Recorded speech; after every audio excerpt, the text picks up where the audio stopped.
I'm my beloved and he is mine. His banner over me is love. I'm my beloved and he is mine. His banner over me is love. His banner over me is love. He brings me to his banqueting table. His banner over me is love. He walks me to his banqueting table. His banner over me is love. He brings me to his banqueting table. His banner over me is love. His banner over me is love. Yashaya is the rock of my salvation. His banner over me is love. Yashaya is the rock of my salvation. His banner over me is love. Yashaya is the rock of my salvation. His banner over me is love. His banner over me is love.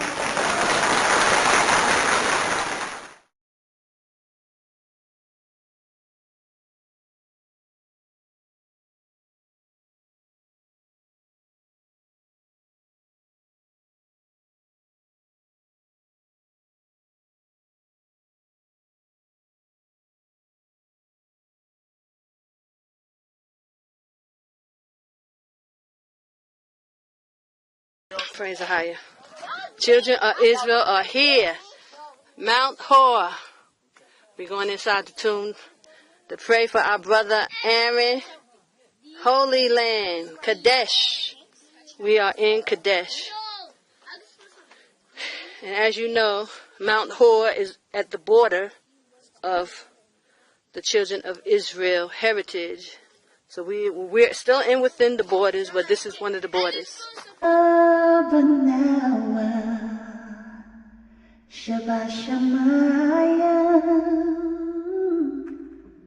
Qadash, AHAYAH, sham, AHAYAH, Malak with Ka, Thabat Zawanka,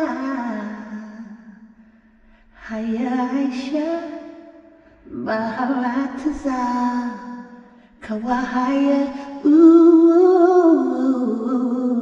Bashamaya,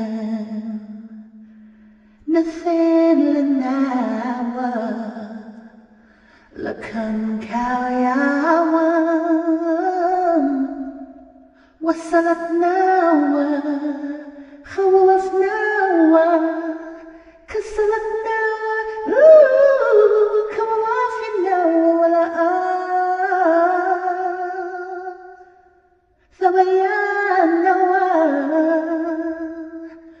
Minasaya Wapamba, Hawashin Nawa, Mayarai, Kayalaka,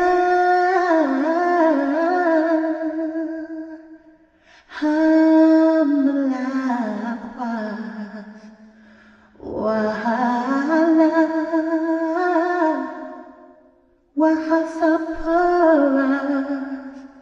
Wa'awalam,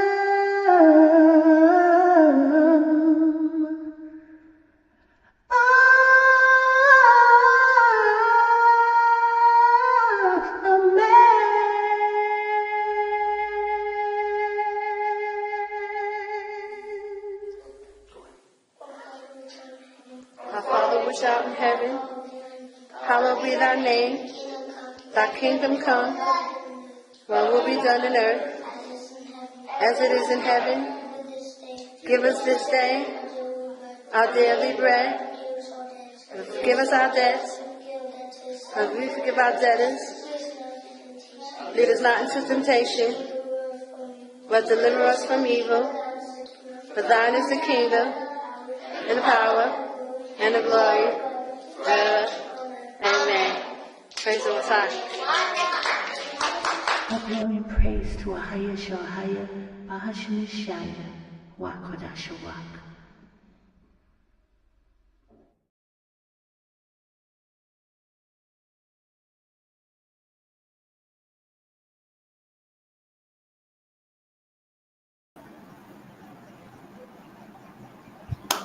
Shalom, praise AHAYAH, Yashaya, Qadash, Rawach, Shalom, Israel. It's Sister Kana, and I am back.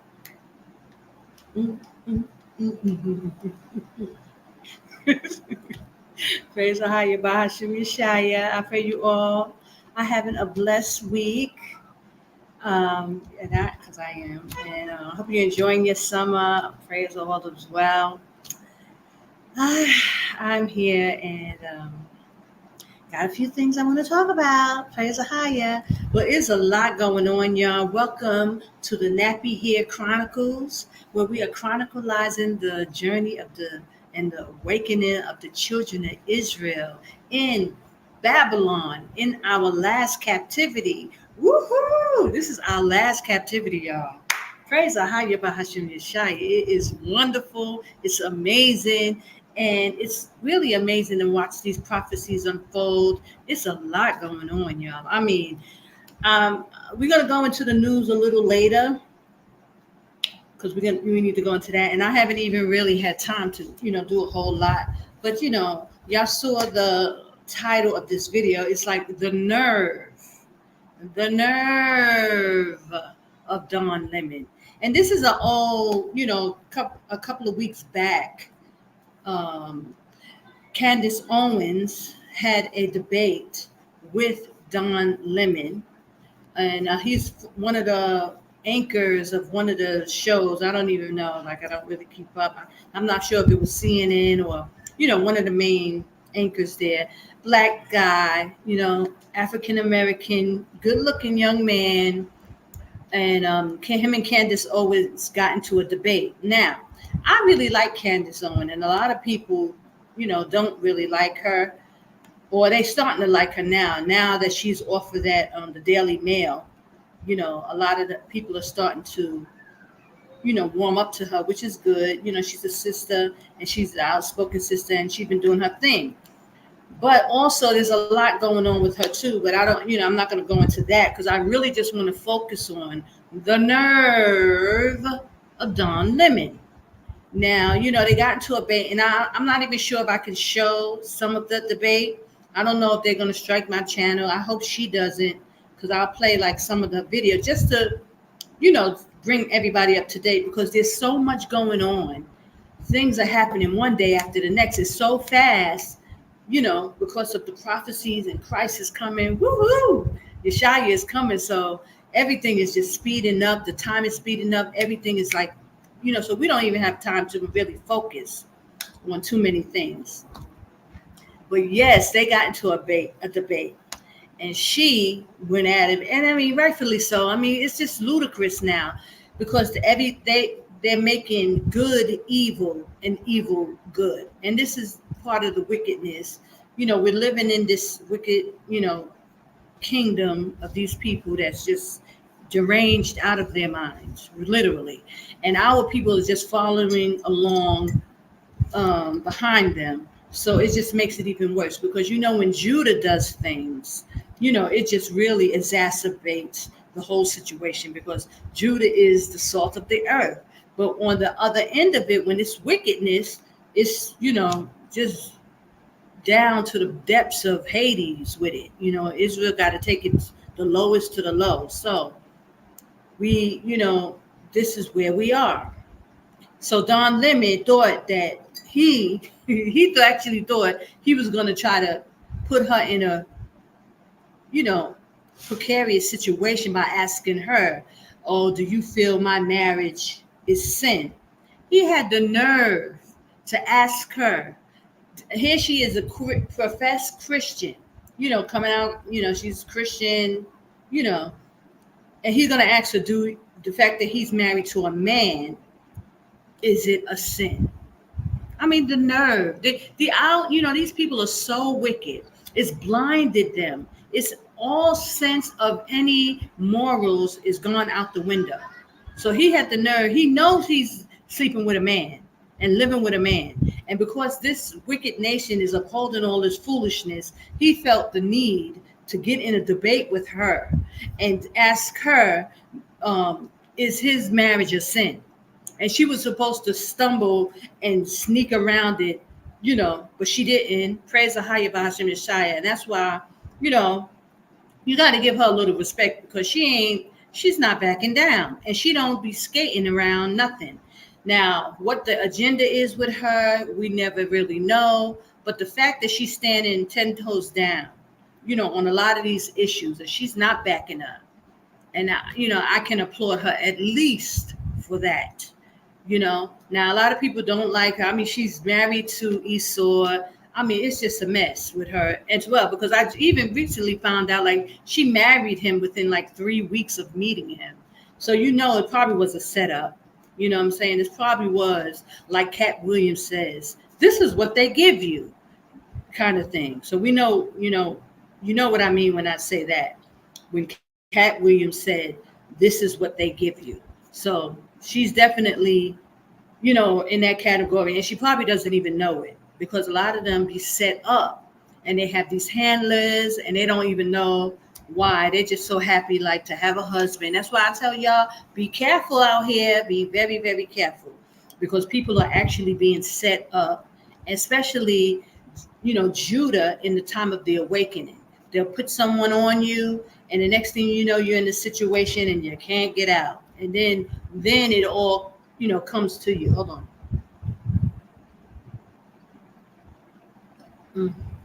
Nice and cold, because it's hot in here. Okay, so don't be surprised. So I recently found out, like, she met her husband, and within 3 weeks they got married. And I was like, yeesh, that's not good. So you never know about these scenarios. Not that, people can't fall in love, but at this point, like the Bible said, believe half of what you see and none of what you hear. Like, this stuff be so far-fetched, you can't even believe nothing that's actually going on. Nothing. Okay, so I'm going to play a little bit of the clip with her just kind of, and then I'm going to segue into, and after this, let me just tell you, I'm going to segue into, like, the daughters of Zion are really, really crying out about these relationships with these down low men. I mean, they are crying out big time. All on YouTube, we got story time after story time after story time, how they're dealing with these men. And these men are, you can't say the GAY without it being a problem. You can't call them FAGOT without it being a problem. So we're going to make up names for them. They're going to be called the Fay-Fays. Okay. So you can't, go on YouTube and without these women, the daughters of Zion, are complaining, screaming out, crying out about these Fay-Fays. They're all over the place, and they screwing this, in relationships with men and women. The Fay-Fays. Yes, our brothers, Judah, is in America acting a fool at this point. It's way out of control. The men, and I'm just like, where are the prophets? Like, they're not even talking about this stuff. It's supposed to be cry aloud, spare not, right? We're supposed to be like, our men should be like prophesying on Nineveh. Isn't that the sign of Jonah? So, like, they should be really tearing this place down or tearing that place down, crying out to the world about all this wickedness. Why are all these Fay-Fays able to just walk around, parading around? I mean, you got trans this and trans that on top of that. We ain't even talking about the trans. We're talking about just the Fay-Fays, GAY men, because you can't say certain things, or the FAGOTs, Fay-Fays. We're going to call them Fay-Fays. Why are they just running amok and nobody is saying anything? They just scared to get their channel taken down. Everybody's scared. When the scripture said we're supposed to be crying out and sparing not. What is going on? And you got Atlanta, the hub of all the wickedness for the black people. It's straight up wicked. And the Most High is like, okay, yeah, y'all go ahead over there, go in that one place. So when there's destruction, that place gonna be hit. I mean, I'm not saying like New York is bad. All these big cities is running rampant. Really, the children of Israel are just plain running rampant. So I'm like, what are the prophets doing? I mean, they really supposed to be raised up at this time doing the work, crying out, sparing not. I mean, this thing is running amok with these people. But okay, I won't go too far with it. I'm just going to start with Don Lemon, with his foolishness. I mean, the nerve of this brother. This is a brother. This is a Judite talking reckless, okay? And really think he got a leg to stand on. And it's just the nerve of how he's approaching her with this. Like, because he was like, I want you to say it because I know you're going to get in trouble for it. But it backflipped on him. And, he just played himself so bad. And nobody really wanted to bring it out. Nobody really wanted to talk about this. But I guess because so much stuff is happening, it just kind of, one thing after the next. But no, especially the Hebrew Israelites, they don't want to say nothing about stuff like this. They won't even, this stuff will ease on down the road. Nobody will see these little dancing men with tights walking right past you and won't say a word. They won't share a word. They're so scared that their channel going to get taken down because they mentioned the Fei-Feis. And they just running amok, y'all. Hold on. Let me get it. I'm not going to play it all. I just really want to bring this out. Hold on. Share my screen. We gonna see. Where is it? Here you go. The Smackdown. She called it the Smackdown because it really was. Because he, Okay, so here we go. I'm gonna start at, I don't know. Ladies and gentlemen, I am not okay right now. I need to talk to you guys because something has happened regarding which I may never recover. Yesterday, I did Don Lemon's podcast. Yes, that Don Lemon from CNN, formerly of CNN, I should say. And he straight up asked me if I wanted to call him a fat. Yeah, he was goading me to call him the F word. I'm going to show you some moments from that very interesting and compelling interview. Also, Michaela Peterson is retracting her comments regarding censorship, sort of, maybe not really. And the Times of Israel and Haaretz, those are Israeli publications, are now verifying a report that the IDF invoked what's known as the Hannibal Protocol on October 7th, meaning they killed the establishment. But let me tell you this, I have been in politics a very long time, or I guess a long time relative to my life, 8-9 years. Suddenly a button got pressed and they said, no, now people are using it to talk about homosexuals and you can no longer say that. And I said that we should not do that. We should not allow perverts dictate language. And then bizarrely, Don Lemon then tried to ask me if I wanted to call him the F word. Take a listen. So the word you said was right? Yeah. Is that exactly the word? So what did you mean by that? You think it's okay to say the word, to call people a to their face? No, actually, I said words have meaning. And so when you start allowing the perverts to dictate speech, then words just have to go away. And as I said in that clip, when I was growing up and I was reading English novels, when people say you're walking through the woods to get a faggot, it meant a bundle of sticks. And then they said you can no longer say this word that has a real meaning, right? A bundle of sticks, because some pervert took that and threw it as an epithet towards gay people. I think that's actually, that's a wrong way of thinking, because then what you're doing is you're allowing perverts to dictate society. So I don't like the death of the English language because people are getting offended. So that's like, I could pick any word. I could say, plant. And from now on, every time I see a gay guy, I'm gonna be like, he's a total plant. And then eventually they say, you can't say plant anymore. It's like, no, this is a real word that has meaning. Attack the person who's perverting the word, but you don't suddenly disappear a word and you say you can no longer say it, or you can no longer read these Virginia Woolf novels because the word has been perverted. I think that's a backwards way of thinking. You can read Virginia Woolf novels, and the only people I know who are trying to ban books, Virginia Woolf, and other books that even say the N-word. I mean, it's conservatives. That's who's trying to do it. I don't think that you should be banning books. But I do know, Candace, that language evolves over time. And when people say that word to me, They're not calling me a cigarette.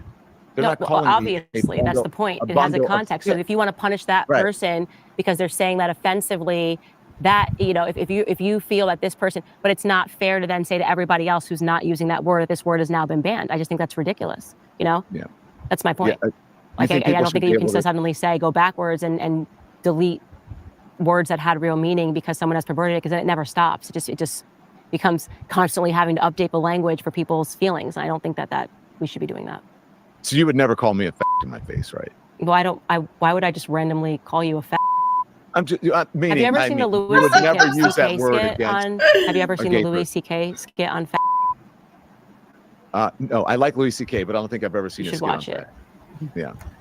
No, but you would never call like a gay person that to their face. That seems like an absurd, like, what? No, of course, I'm not just going around. I'm a 35-year-old mother. I don't go around being like, hey, you're a that's just like, I'm not 18 years old. Like, I'm not going around calling people names, period. I wouldn't go up to a fat person and call them names. Wouldn't call it's just like it's an absurd thing to be going around pointing and calling people names because I don't like them. I would no. So the answer is no. I would not. Do you use the N-word? No, I don't. Still not entirely clear on what point he was trying to make there or why he kept trying to goad me into saying that I would. Yeah, and I just, and there's more to it. And he asked her, was his relationship a sin?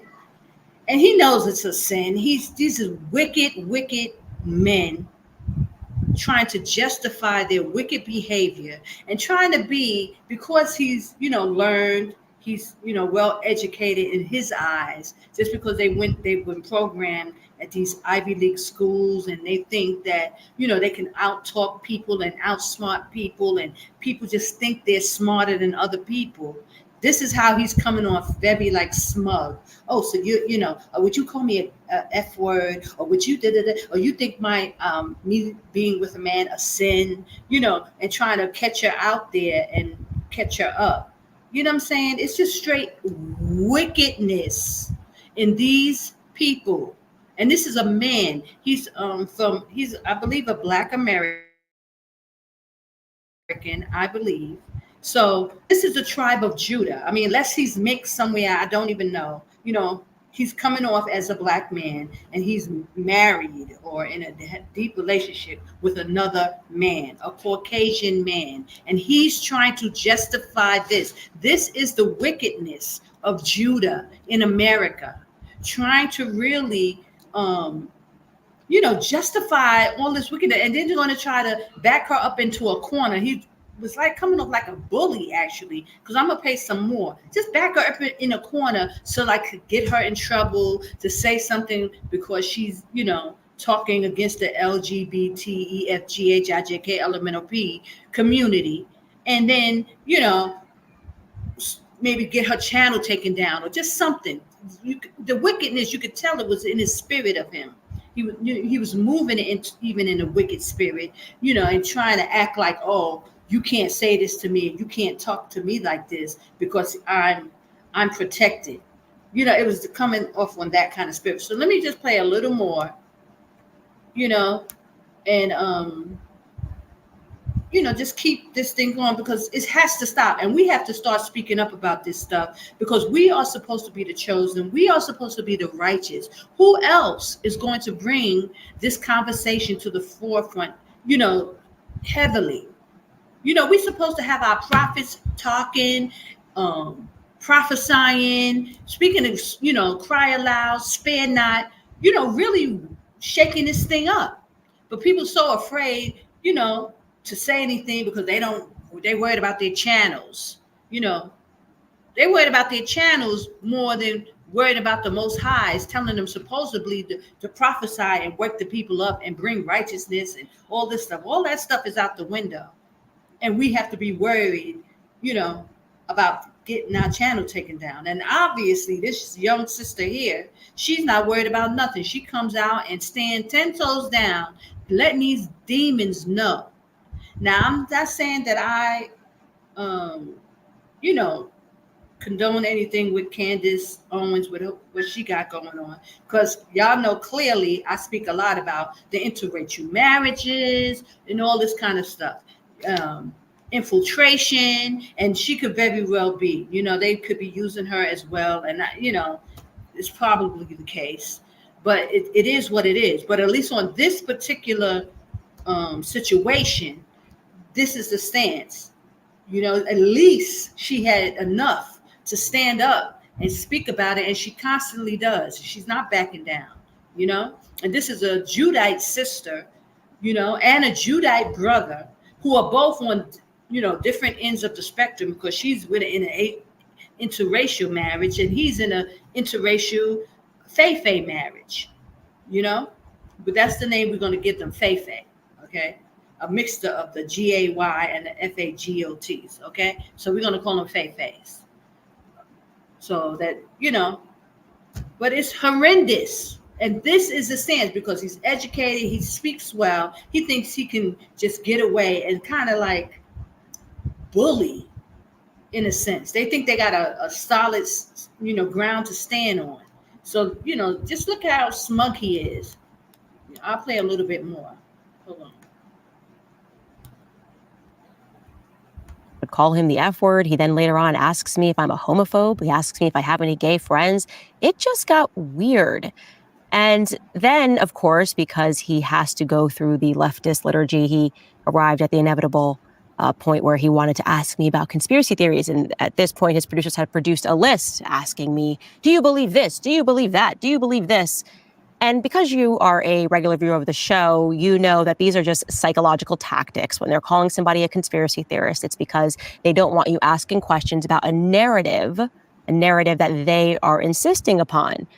But as I said yesterday, I'm built different. So here's what I said when he asked me about who I believe shot JFK. Take a listen. The CIA killed JFK. Yes, I believe that. You do? Yes. Why is that? Because there would be no other reason for them to lock down the files for as long as they did, and then come up with a stupid Russia did it thing that long.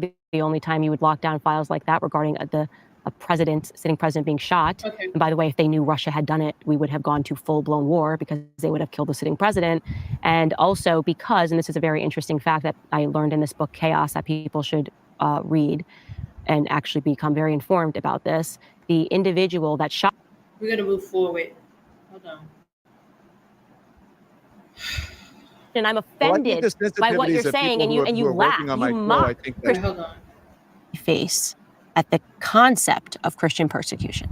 I lost my cool. Take a listen. She started talking about... It's not about the Holocaust, okay? Christians suffered too. In fact, we are the most persecuted religion in the world. And I am so sick of it. I am so sick of there can only be one victim narrative. Candace, and if you start talking about... a Christian, and we are not the most persecuted in the world. That is a fact. What are you saying? We're not the most persecuted religion in the world. Do you know what's happening in Armenia? Do you know what's happening in Nigeria? Do you know what just happened in Canada? The fake story that was propagated by all... You weren't aware of the birth certificate. The other things, perhaps you weren't aware of the investigations that have taken place. You just can't shoot a president in broad daylight, and then we pretend we don't know who did it. That's just that. You have to be a conspiracy theorist to believe our government had nothing to do with the shooting of JFK. That's my viewpoint. It's too ridiculous. Okay, I'll disagree with that because I just don't. I'm not a conspiracy theorist. Yeah, do you take offense when people call you a conspiracy theorist? Do you think what? Do you take offense when people call you a conspiracy? No, because I've studied the history of psychology in this country, and I know that that term was actually entered into the American mindset after the shooting of JFK. They started using the term conspiracy theory to make people get off of their tail or not ask questions by making it seem like it's crazy to want to know. Sensitivities of the people that are working on your show. When I'm sitting here telling you that I'm a Christian, I'm offended by what you're saying, and you. Oh, gosh. Other persecutions, because Christians are persecuted, and he laughed. The audacity of that. And I'm glad he did it.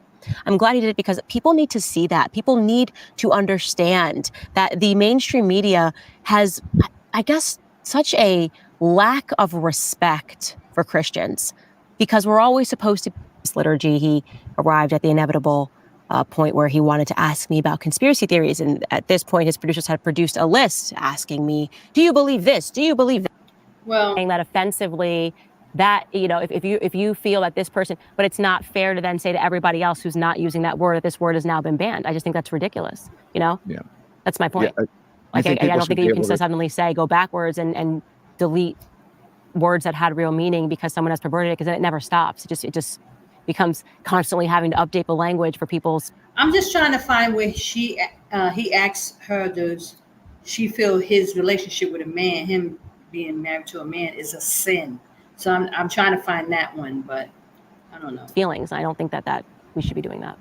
So you would never call me a in my face, right? Well, why would I just randomly call you a fat? I'm just. Have you ever seen the Louis would never use that C.K. word skit against on? Have you ever seen the Louis C.K. skit on fat? No, I like Louis C.K., but I don't think I've ever seen You a should skit watch on it. that. Yeah. No, but you would never call like a gay person that to their face. That seems like an absurd, like, what? No, of course, I'm not just going around. I'm a 35-year-old mother. I don't go around being like, hey, you're a that's just like, I'm not 18 years old. Like, I'm not going around calling people names, period. I wouldn't go up to a fat person and call them names. I wouldn't call it's just like it's an absurd thing to be going around pointing and calling people names because I don't like them. I would no. So the answer is no. I would not. Do you use the N-word? No, I don't. Still not entirely clear on what point. Okay, no, I don't know where it is, but basically, he asked her, did she feel his marriage to a man, was it a sin? And he knew doggone well it's a sin. And then, I'll take it a step further. It's an abomination in the eyes of the Most High.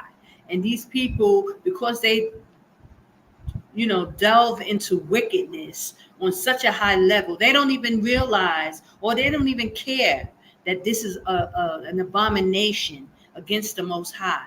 And these, and this is a Black American man. This is Judah, I believe. I'm not sure if he's mixed or whatever, but let's just say he's a Black man. And this is the thing that we're getting from Black men. It's like, this is how we are, take it or leave it. You know what I'm saying? And everybody else has to disregard it and try to act like, oh, it's not happening. And they can point out everything else about, sisters and everybody else, but they will not fix this problem with these men running amok in this community, creating all kind of havoc. It's havoc, all this trans stuff, dressing like women, wanting to be women. I mean, they done take it to the fifth. They done take it to the fifth degree, how bad this thing is. And there's nobody really, it's uncontrollable now. We don't let this thing get so out of control and nobody can't say nothing, or they refuse to say nothing. But yet we're supposed to be in the last days. The prophet's supposed to be standing up, screaming it from the rooftops, the sins and the abomination against the Most High. And they just sitting there acting like, oh, we can't say this, and want to point the finger at the daughters of Zion. That's why, no. It's not going to happen. I'm going to always speak up. Praise AHAYAH, Bahashim Yashaya, because then I'm not going to let them get away with this, because they know they're supposed to be correcting these situations, but they'll rather put their tail between their legs and try to focus on women instead of dealing with this situation head on. Go prophesy on Nineveh. Go to Atlanta, that deep, demonic, depths of Hades. Go down there and prophesy against the men running amok down there. These are our people. It's like another sin city. Not only do we have sin city, I mean, New York is sin city. It's just running amok. And you know what? People don't want to hear you talk about it. Oh, don't say anything. Oh, Sister Connor, don't you say anything, Sister Connor. Don't you talk about this, the wickedness and the ratchetness, the trifling behavior of our people throughout Babylon. And this is why judgment is coming.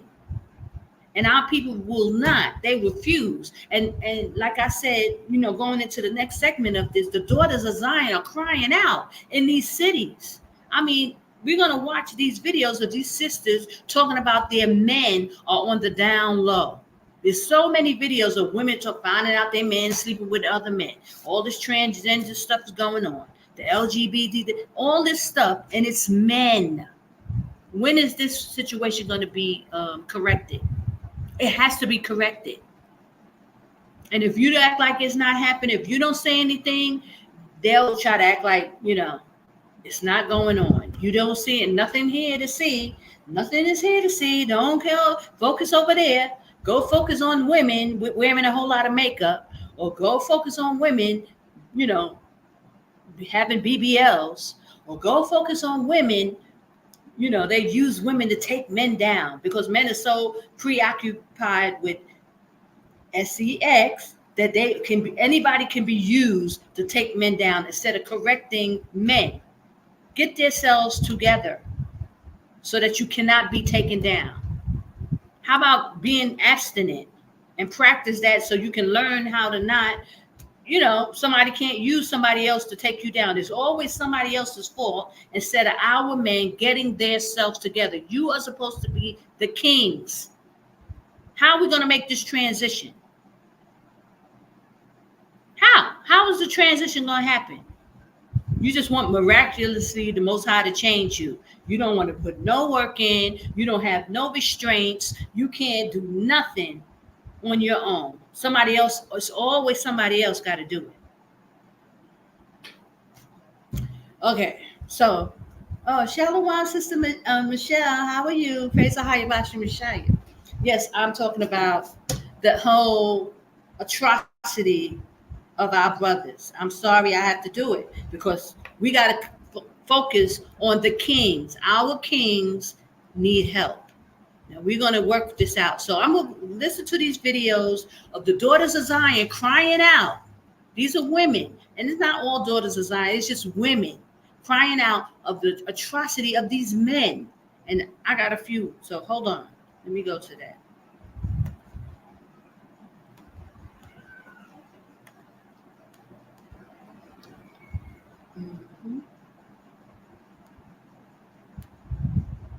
Okay, here we go.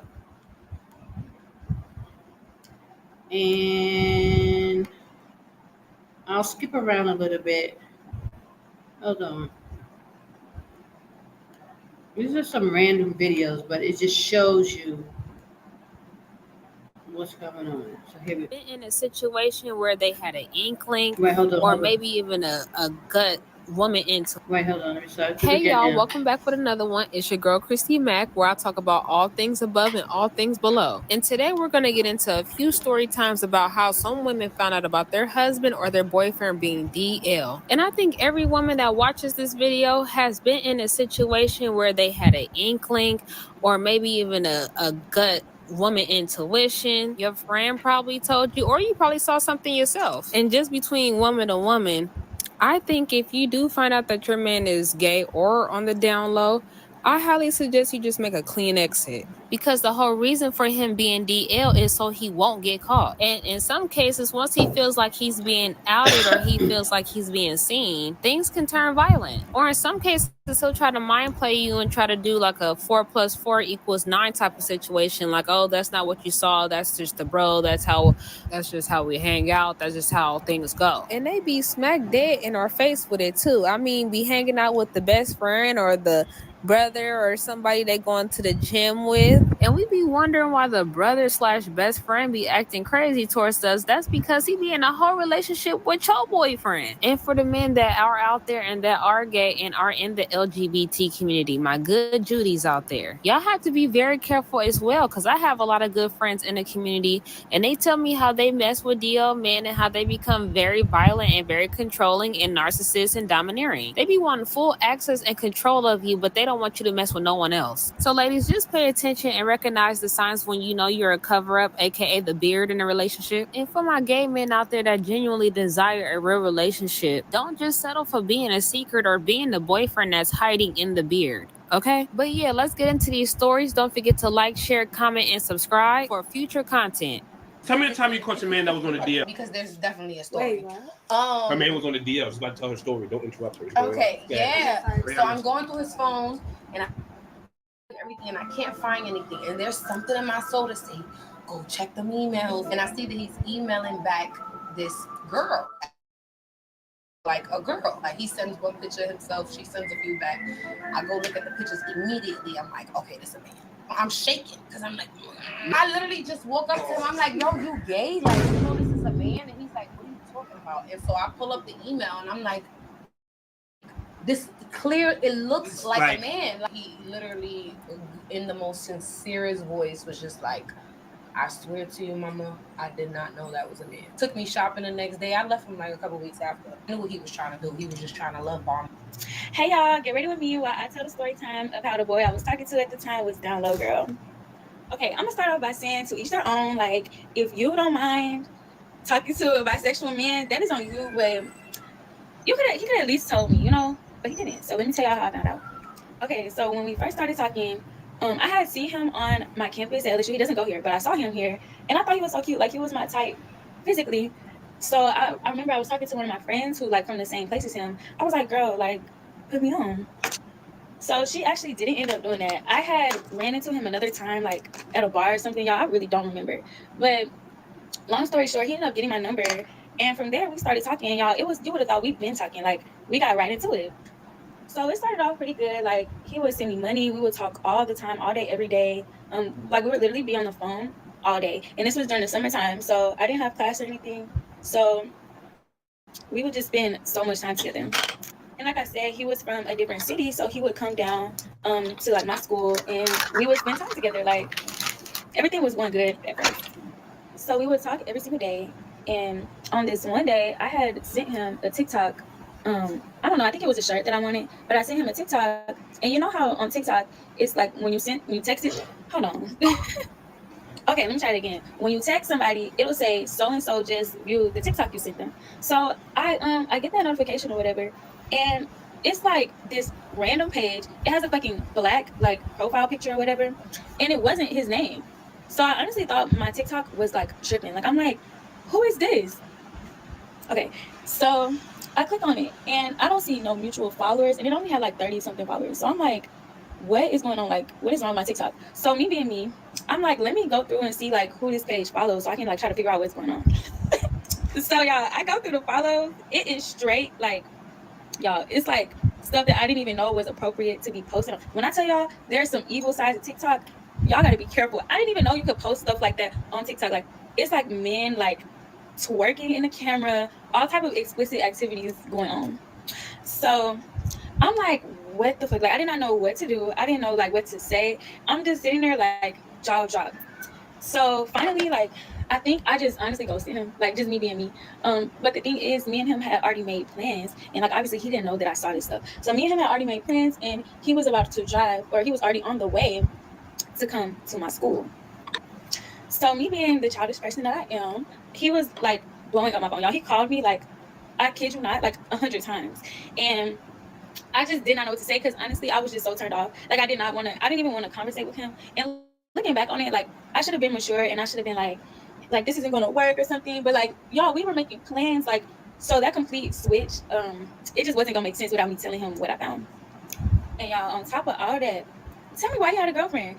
She gonna DM me on Instagram talking about, hey, like, do you talk to so and so? I saw your name in his phone, like when he slept over last night. So I'm like, what? So honestly, what I should have did was just told her, and then she could have told, something. But no, I just told her, I was like, girl, you're fine. Like, I don't want him. You don't have to worry about me. I didn't tell her what I found. I should have, but I didn't, because I just feel like that's a sensitive topic, and I don't ever want to out nobody. I don't want to disrespect them. Like, I was honestly just ready to move on with my life, peacefully, act like that didn't happen, and like just move on. But we all know that's not how life works. So he texted me something like, oh, you could have told me if you ain't. I don't know, y'all. It was something like with an attitude of. So I had just texted him back. I was like, look, when I sent you a TikTok, it led me to your burner page, and like, I didn't like what I saw at all. So y'all, listen. So he sent back his main TikTok page. He's like, this is the only TikTok page I have. Like, first of all, I know TikTok didn't set you up. So what's really going on? Like, he's like, I don't know why that happened. Like, this and that. Typical nigga. So I guess the end of the story kind of boring, because more of the story, him and that girl are still together. I don't know if she knows. Maybe she don't give a look. I don't know. But more of the story, see your man on TikTok, see if you got a burner page. No, I'm playing. I want to make a part 2 if y'all like this one. Just kind of going over some of the red flags, because y'all, there were most definitely red flags. And I want to save my girls. Like, this is unacceptable. Bye. I now like know who he is. Mm-hmm. And yeah. And he's a straight guy? Hmm? Well, he's not a straight guy. Yeah. But he's DL? Mhm. How do you know? He told you? Yeah. What did he tell you? When I got in the car with him, like he turned my phone off. He was really scared. He turned your phone off? Yeah. But what'd he say? He was like, because I feel like if I tell this, he's gonna know that. He's gonna know, but nobody else is gonna know. Yeah. Nobody he's not even gonna see this. Yeah, exactly. Let's pray he doesn't see this. But He's he was not. like, I would hate for anything to happen to you if you tell anyone. What? Yes, it's serious. It's serious. Yeah. So you don't even know each other. You just seen each other. We've seen each other. Now I know like who he is. But you don't talk to him. Like It's just daily? like a sexual relationship? Yeah, pretty much. What do you get out of it? Oh my God. Like a thrill? A thrill, money, shoes, sometimes. Money? Yeah. He pays you? Is that like a spoken thing or unspoken? Unspoken. Like, how does he pay you? He just does. How? Cash. Cash? Mm-hmm. Mm-hmm.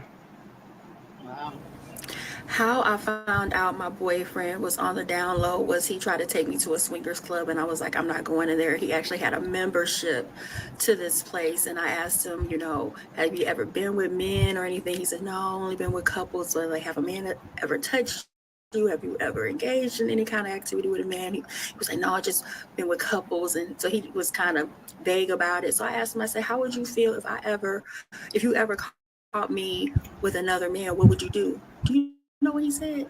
He was like, I wouldn't do anything. I would join. You would just join us?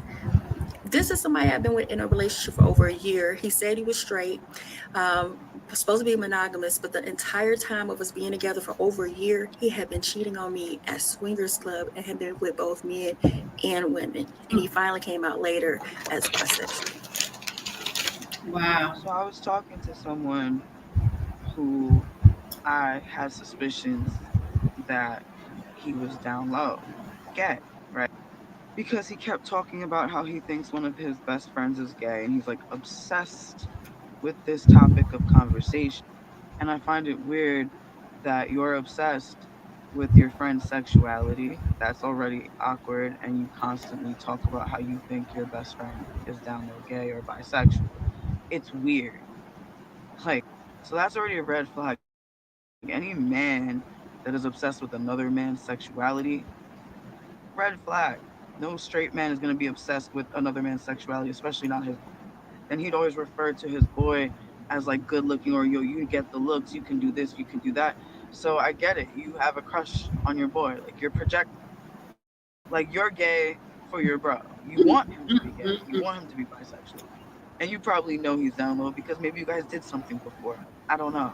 Maybe this is your way of dry snitching, because you know how some people like narcissists and psychopaths like to dry snitch on themselves. They kind of like to tell on themselves without telling on themselves, if that makes sense. It's like they're hiding so much stuff, but they almost want you to know. So it's like you were like hinting something at them. So then I said, you're just down low gay. You like him. Now mind you, he let this same bro in the house live with him. This is the same bro that he thinks is down low gay. And he's very homophobic. And he says, oh, they need to fight that shit. When they're around me, you can't fight your sexuality. So I said to him, you know, you can't fight being gay or bisexual. You can't fight it. And he didn't even bat an eye. He was just like, well, people need to fight it. I'm like, are you fighting it? And he was like, no. I get pussy in and out this door. I get pussy all the time. Now let me tell you something. Excuse the language, you guys. That was definitely an answer of someone who is down low gay. And let me tell you why. I know a lot of down low gay guys. I even dated one. And they overcompensate being down low gay by getting a lot of pussy.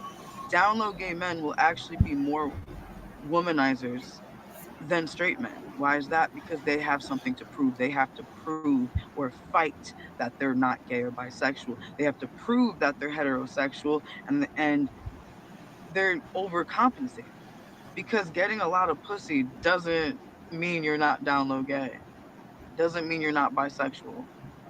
And saying I get tons of pussy as a response to someone asking if you're fighting your bisexuality or homosexuality in the closet, that's not a good answer. Because everyone knows there's gay guys and bisexual men who have children. But their recklessness also always exposes what they're doing behind closed doors. Hold on. And it could cost you your life if you're not careful. Yeah, these girls need to wake I up. want to tell y'all, if you feel that your spouse or your boyfriend, girlfriend are secretly closeted or living any type of hidden lifestyle, you need to follow your intuition. Don't sit around and wait for the disaster to happen, because the disaster will happen if you stick around. Trust your intuition. And I also want to add that when people are living hidden lifestyles, they tend to be more reckless. They tend to not have as much care because they think it won't be found. But their recklessness also always exposes what they're doing behind closed doors. And it could cost you your life if you're not careful.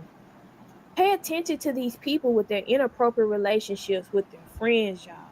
Hmm. So I'm going to tell y'all my story. I used to date this dude way back in the day, and during the time that I was dating him, I did not have a car. So he had a friend that I had never met before come and get me to give me a ride. Where the place that he was giving me a ride was at, I could not take my phone inside. So I left my phone in that person's car because they were also going to give me a ride back home. Y'all, tell me why when I was inside of that damn place, this person went through my phone. Keep in mind, I've never met this person before. I do not know them. They went through my phone and they told my boyfriend everything that they found in my phone. So I asked my boyfriend, "Did you have this crazy dude go through my phone?" And he was like, "No, I didn't. He just said he wanted to do it just to make sure that I was loyal, that you was loyal to me or whatever." And I was like, "Why in the hell would he care if I'm being loyal to you to that extent? That is crazy." But I said, "You know what? I guess whatever. I feel violated, but whatever." So some years fly by, and my boyfriend got put in a position where he needed some new clothes. Well, this same homeboy took him on a shopping spree while I was there. And I found it very odd that when he was taking him shopping, he was giving me real nasty looks and cold shoulder. Like I speak to him, he didn't speak back, and he was just looking at me like, ugh. And I thought it was strange because this guy that I was with, I absolutely loved him so much. Like I adored him. And being honest, I would have did anything for that man. So I was like, I don't treat this man bad. So why would his friend be weird to me like that? But okay. So while he's shopping and buying my man all this stuff, he didn't everything to himself. So they had matching jackets, matching shoes, matching everything. And at the age that we were at, Hello. it was very strange for this to be taking place. Like this is super weird. And I also thought it was strange because I'm a very hospitable person. If you balling out on somebody and they got somebody else with them, even if you don't buy them something expensive, offer them some food, offer them something to drink. He didn't offer me food, nothing to drink. He's just letting me tag along while they just balling out through the mall, getting matching clothes. It was really weird. So time goes on. Me and my boyfriend, we would always go on dates. That was our thing. So every time we would go on a date, this dude would want to tag along. And I used to be like, this is crazy. This dude cannot tag along while we having me and you time. It's just not happening.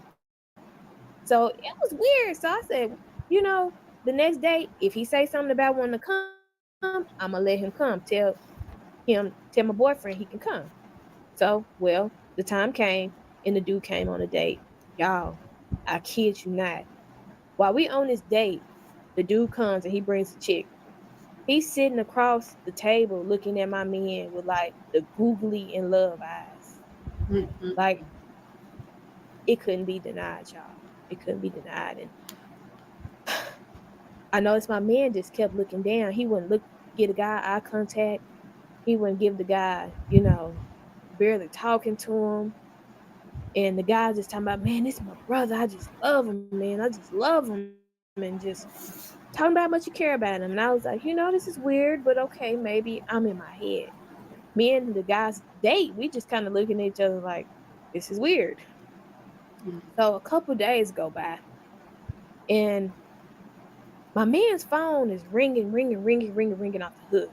And it's about 10:30 at night. And during this time, all activities of that nature is shut down. But at the time, being honest, me and my dude, we was in the game. So if it was about some money, we would tend to it. But if it wasn't, then it was over with. But it was just his homeboy calling. The dude called probably like 20 times back to back. And my man would not answer the phone.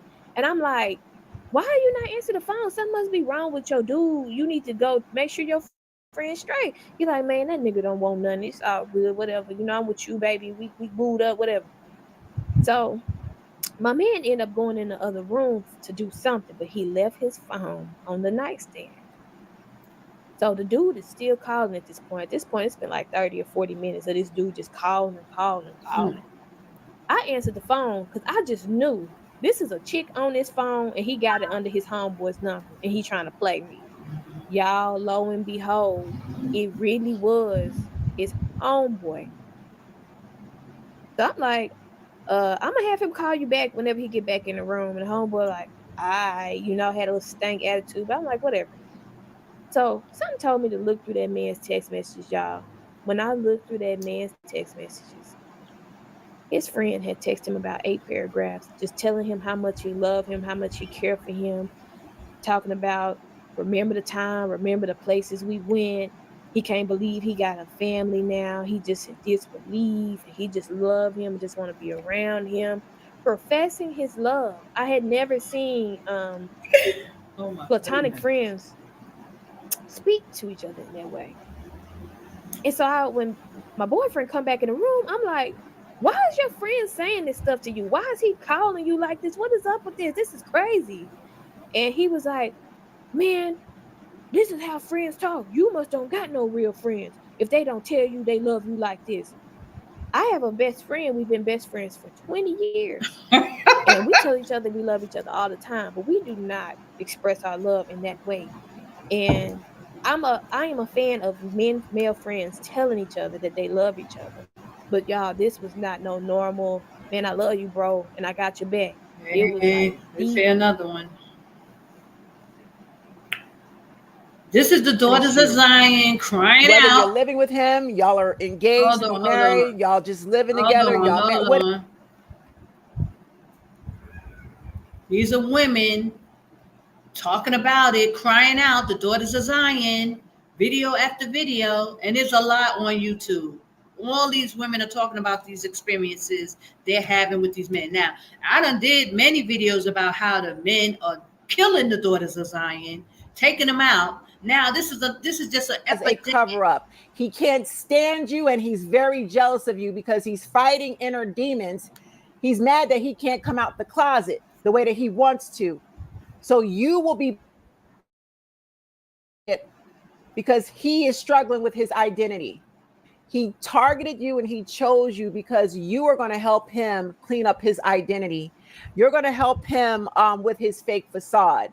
See, he wants the community and his family and friends to believe that he married a gorgeous woman. You're super successful. It has nothing to do with love and totally about his image and tricking people and deflecting off the fact that he's a closeted homosexual. But what's going to happen within that marriage? He's going to bully and punish you. Whether you're living with him, y'all are engaged to be married, y'all just living together, y'all whatever the situation is, he's going to bully you in that relationship because number one, he's envious of you. You are an actual woman. You got boobs. You got a nice booty. You got coochie. You're dressed fine. You look good. And when you walk into the room, you're going to get the attention of men. He wants the same attention as you from men. And because he can't come out the closet and live in his truth, you'll be bullied and punished for that. Number two, he spends a lot of time with one specific homeboy. I mean, he spends a lot of time with this homeboy. They always run in the streets together. He's got a whole woman at home. Y'all are married, y'all are engaged, y'all are living together. Why is he spending more time with his homeboy running the streets than he does with you? That's because they're fucking. Yeah, they're fucking. I said what I said. Do the investigation and come back and thank me later. No man is supposed to spend too much time with his homeboy. and he got a whole woman at home. He's more loyal to his homeboy than he is to you because they're lovers. Number 3, pay attention to the way that he makes love to you, the way that he handles you. He's going to handle you like a man. And you're going to notice that the sex is going to become robotic. Ain't nothing wrong with a little rough sex here and there, but he's going to handle you like a man. He's going to be robotic with it. There's going to be an emotional disconnect. You got to pay attention to the pattern. He's been with the man and he wants to go back to being with a man, and he does not enjoy sleeping with you. You can tell it and you can feel it. You got to pay attention. Now, someone has screenshotted some information from her Facebook page before it got taken down. Now, his wife at the time had been on that "Whose Man Is This" page from the Grand Rapids area. Basically, there's a Facebook page that you can see if you're dating the same guy. Now, you would think that she would do it before she got married, but nonetheless, maybe she had some sneaky suspicions about him, and that's what prompted her to go look for that page. Now, the person states in the screenshot, and you could pause to read it, that when she posted her husband's picture in there, a bunch of men had been stating that they had had affairs with him. Another person had corroborated it and said that she had went live on Facebook before she removed her page, basically exposed all of it and everything that she had found on that "Is This Your Man's" Grand Rapids edition. Now, before Marcus had scrubbed his Facebook page clean, he had posted this on June 21st and said, "I am a narcissist, #good morning." Maybe him and his wife had got into it, and she had maybe made this quote to him, or maybe he was doing it as an off-color joke, but nonetheless, someone was able to screenshot this before he scrubbed his page clean. Now, here's the update, and it was updated about 6 hours ago. It says a Grand Rapids man allegedly told the police that he had shot his wife multiple times the day after she had served him with divorce papers. Now, it's likely she did the live stream first and then, talked it out with her friends and girlfriends and then served him the divorce papers. It said the couple had been married just in February, and Marcus was arraigned on Friday, August 18th on charges of open murder and felony firearms, and he is held in jail without a bond. Now, after the incident, officers said that they had identified him because he had just been walking off. So I guess he did the deed and walked down the street for air. I don't know. Now, when detectives interviewed Marcus, he told them that his wife, they married in February, and that she had served him divorce papers the day before, and she had told him that she was selling the house. Now, mind you, back in February, he had a domestic violence charge against him, against his wife, and he wasn't even supposed to be in contact with her, but lo and behold, he made his way back to the house. Now, Marcus then told detectives that they were arguing, and then he grabbed Alicia's, which is right here, from the drawer and tried to strike her with this. So I guess to whip her. Now, according to the affidavit, he told the officers that it had went off, and his wife then moved to the bedroom and locked the door. Marcus then told detectives that he had forced the door open and that his wife tried to climb out the window. And then he had admitted to unaliving her and shooting her multiple times before he fled the scene in his maroon SUV. Now, here's this other footnote. It says, according to social media, a page that is used to expose XY's men in the Grand Rapids area who are on the down low, posted a video of the suspect engaged in acts with another man. It's alleged that his wife had saw the video and then posted it on her personal page before taking it down, which has been deleted. Allegedly, the suspect is the one who deleted the page and then went further to unalive his estranged wife. Now, he's scheduled back in court on September 5th for a preliminary exam. And on September 5th, I'll keep you guys posted on what that preliminary exam consists of. But this story is so sad. Right, y'all. BZ was a year older than me, so BZ was a sophomore. So BZ was from my city, and he just transferred schools or whatever. I guess he moved. I don't really remember if he moved or not. I don't remember. But mind you, my city is pretty small. It was like 4 or 5 high schools. So everybody knew everybody, or everybody knew somebody who knew somebody at other schools. So BZ transfers to my school, and this was not like a serious relationship either. Like, me and BZ probably was together like 3 months max.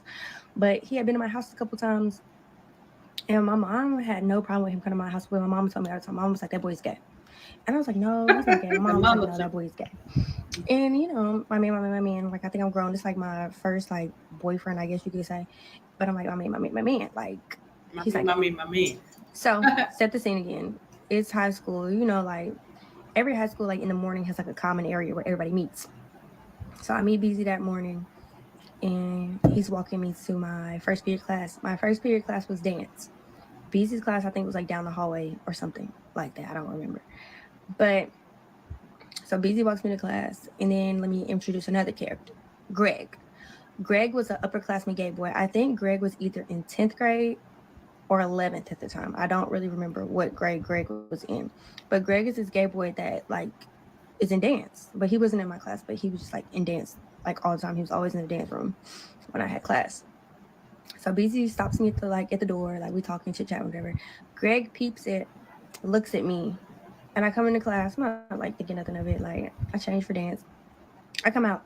Greg's like, "Is BZ your boyfriend?" And I'm like, "Yo, why?" And then he's like, "Oh," and it threw me off because I'm like, "What you mean? Oh, what do you mean? Oh, like first of all, Greg, why is you doing all this?" Oh. And then y'all, it only bothered me because there was a rumor going around that the reason my boyfriend had transferred schools was because he had been caught texting this other gay boy, and we're gonna call the other gay boy Vaughn. So I had heard the rumor through the grapevine from my friend that went to his old school, and he was like, "Yeah, your boyfriend's gay." Like, and he had been telling me that for like 2 weeks at this point, and he was like, "Yeah, your boyfriend's gay." Blah blah blah, and I'm like, no, he's not. He's like, yeah, he was texting Vaughn, and like Vaughn was like one of like the first out there gay boys in my city, like in high school. So wait a minute, her mother telling her that the boy is gay. Then she going to school and know everybody's telling her the boy is gay. She just in straight denial. Don't want to I was like, why would he be texting Vaughn? Like, what do you text? What do you mean like texting Vaun? He was like, yeah, they was linking, and somebody like they was texting, they was linking, like he was going to Vaun house all this and the third. And I'm like, why did you go? Like, okay, I'm giving them the benefit of that. Like, maybe they're just friends. My stupid ass. Then Greg comes up to me. Greg is a gay boy, saying like, oh, why is that? Like, at this point, I'm nervous. To tell my family. Why are you nervous? Called my older brother, and he insisted. He's like, Bridget, what is going on? You have to tell me now. That would be you. That would be Lee. And I told him what was going on. He's like, Bridget, he's like, as soon as you get off the phone, I want you to ask him this question. You ask him, how many men have you had sex with? So did you do that? I did. You then went home and said to your husband, how many men have you had sex with? What did he say? He said 2. And I said, oh, really? Now, when were you going to tell me that? And what were their names? What was the relationship? Was it just like in passing? Did you have a relationship with them? And he had a relationship with them. I'm like, how long were these relationships? Who are they? Where are they? Mm-hmm. You went online or found his computer? Oh, my goodness. Down the history, and there were these men looking for men websites, cruising for men websites. And I went and clicked on the websites, and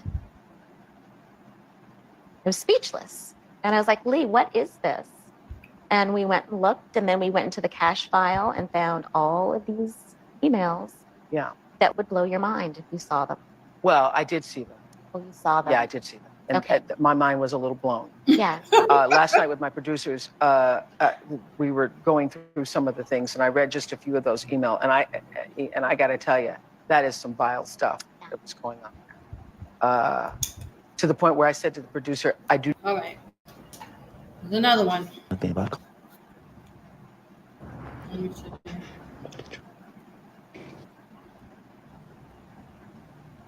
Oh my gosh. So his story time of when I got caught with my DL in his baby mama crib, part 1. Oh my God, what?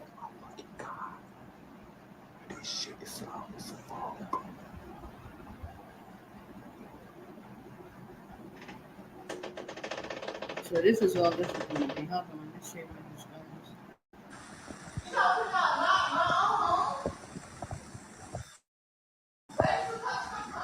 Hey, I don't got nothing to do with this. You, like you, no, like you, I'm just I'm,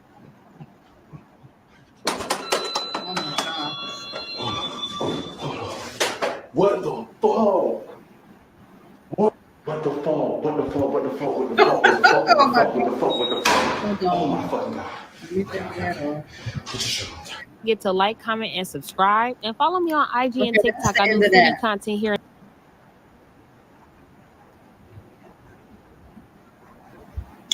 Okay, now let's talk. So, I mean, and this is just one video, one random video, but there's so many on there where these women are crying out, mainly the daughters of Zion, crying out about these down low men, these men who are having relations with other men throughout the United States. I mean, we know that this stuff goes on a lot of places, but it ain't nothing like Babylon with this wickedness, sorcery, with these men under subjection, carrying out this behavior. And the thing with me is that, like, why do I got to bring this stuff out? But I know I have to, because it's mum's the word. Nobody's going to talk about it. And especially our Hebrew men who are supposed to be prophesying on Nineveh, like Jonah. They're supposed to be out and about, wearing people out with the wickedness and the unrighteousness that's going on throughout the United States and above. This is the prophecy. It's the sign of the coming of Christ. He said the only sign you're going to get is the sign of Jonah, where the men are supposed to be standing up, crying out about the wickedness perpetrated throughout the earth. Right? I mean, is it me? But yet, I mean, there are some brothers prophesying this and this and that, but they are not talking about these atrocities. This is an epidemic with these men having relationships with other men. The transgender thing, it's an epidemic, and people are just walking around like this is okay. And what bothers me is that they got still all these men on internet talking about women. The problem is women. Every channel you go with these brothers complaining about the daughters of Zion, when all this wickedness is going around with these men. Wickedness, y'all. If they not killing the daughters of Zion, just shooting them and killing them. Oh, I'm not supposed to say that. Unaliving them. Excuse me. If they not just straight up unaliving the daughters of Zion, then they're doing this. They're degrading them. They're making them feel like the worst human beings on earth. And then they're being used to take them down when all this wickedness is going on. And nobody ain't saying nothing about it. At least I don't hear it. And I'm on the internet. I'm looking and seeing and, reporting news. And ain't nobody talking about this. Then you got all these fey-fays. We calling them fey-fays. Or, very feminine men all on the talk shows. They giving their opinions. It's just a bunch of wickedness. And then the righteous mum's the word from the righteous. Ain't nobody talking about it. They're just trying to act like it's normal. And then they want to focus on women. I just like, well, what is going on here? I mean, I know it's me. It's Sister Connor. She's the problem. I know. But I'm going to point it out. It's horrific with these men, with what they're doing. And the ones who's supposed to even be talking about it, the fact that they won't even bring it up. They try to act like everything else is more important. Week after week after week, you got to hear about how wicked women are. Every week. I mean, there must be more things to talk about. So I'm going to bring it out. Because unless these men get straightened out, and nothing is going to move. It don't matter how righteous the daughters of Zion be. Bad enough, there's a shortage of men. Just bad enough, it's a shortage of men anyway. But this is taking up, this is why there's no men. This is the reason between incarcerating them, between the DL situation, between they unaliving the daughters of Zion, between them going to other races and other nations. This is why there's no men. And then you want to talk about, you want to tell the daughters of Zion what they need to do to get a man. It's like ludicrous. They're going to instruct you on how to get a man when all the men are just running amok, doing whatever abomination. Just choose an abomination. Which abomination club are you a part of? Because there's always some kind of abomination that our people, Judah, in the neck of his enemy, is dealing with. And none of these men seem to want to bring this out and talk this out. They don't want to go to these inner cities with all this wickedness going on and prophesy like our forefathers had to do. Go to the Mecca of Atlanta with all that sin and wickedness going on and prophesy there. Instead of going there having parties and feast days and partying. Why don't you go do a summit for these down low men? Hold on, let me see. Since you said unaliven them, especially when they are saying, "I rebuke you in the name." Praise God. Yeah, I mean, they down like trying to cast out demons in their face, and they will unalive them. Yes, they realizing they on the down low. They calling them out, and then they take them out. It's straight wickedness, and no one wants to bring it up. No one wants to talk about it. We're supposed to have righteous men who's supposed to be speaking up for the widow and the childless, the fatherless.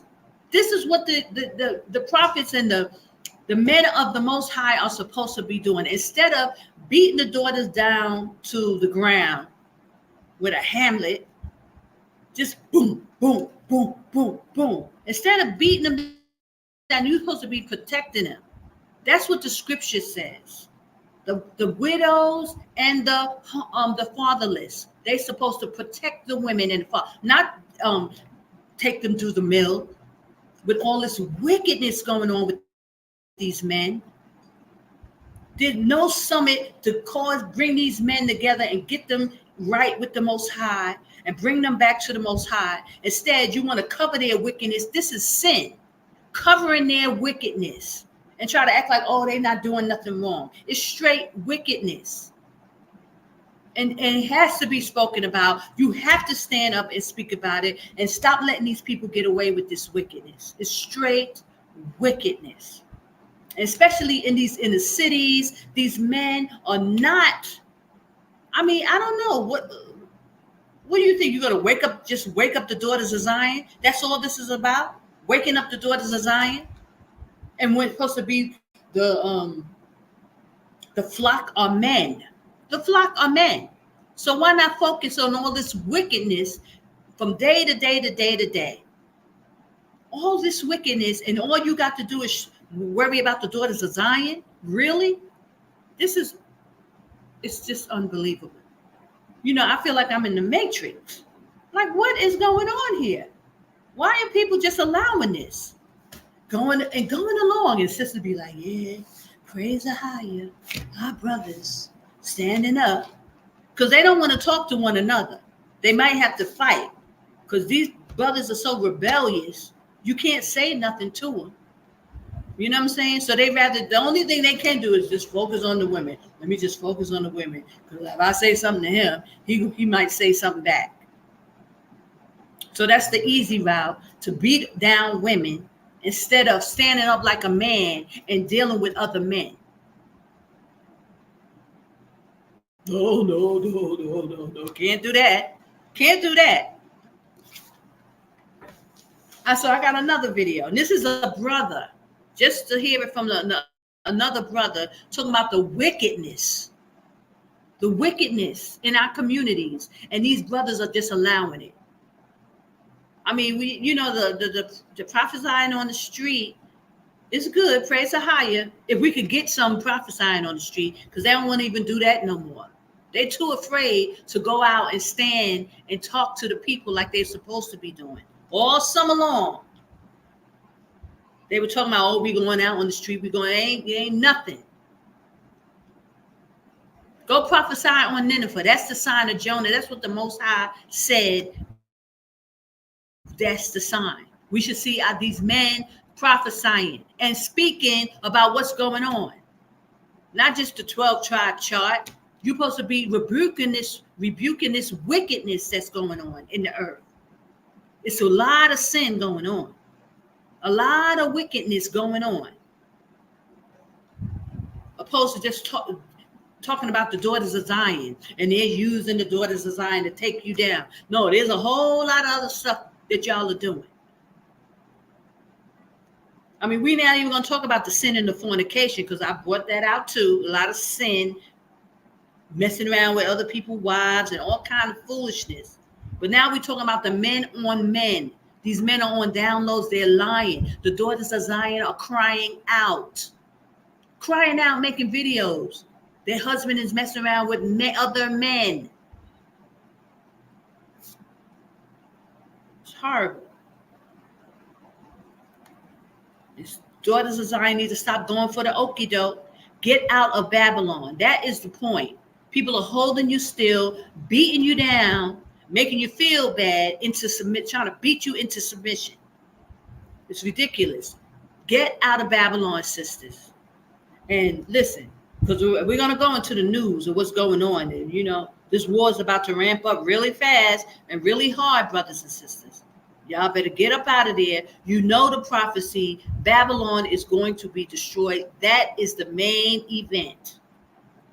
I know it's starting in the Middle East, and I know it's going to be really muster up a whole lot of faith to come into this region, because the Most High said this is where he will protect his people. You got to have some faith, brothers and sisters.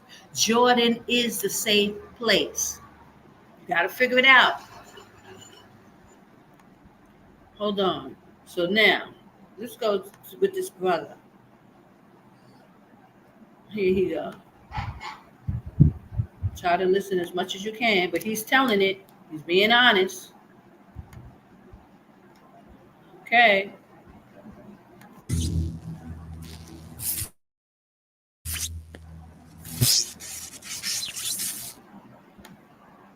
Hey, what's going on? Before I begin, I just want to put this out. I know some of y'all are going to be like, yo, man, you've been doing quite a few videos in Atlanta. You know, when you going to let off? It's a black city. You know what I'm saying? You know, black people are out down there doing positive things, productive things. You know, they're successful, this and that and so forth. And I'm going to tell you, yo, I'm never going to let off of Atlanta. You want to know why? Because y'all keep on moving down there.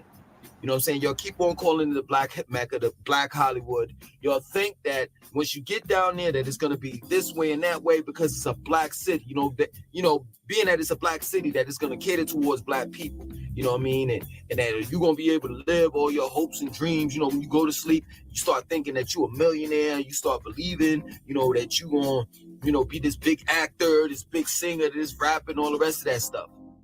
Nah, that's not going to happen. You understand?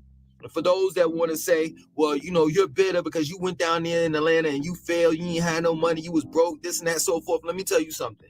For real, this is my word. I've lived on this planet for quite some time.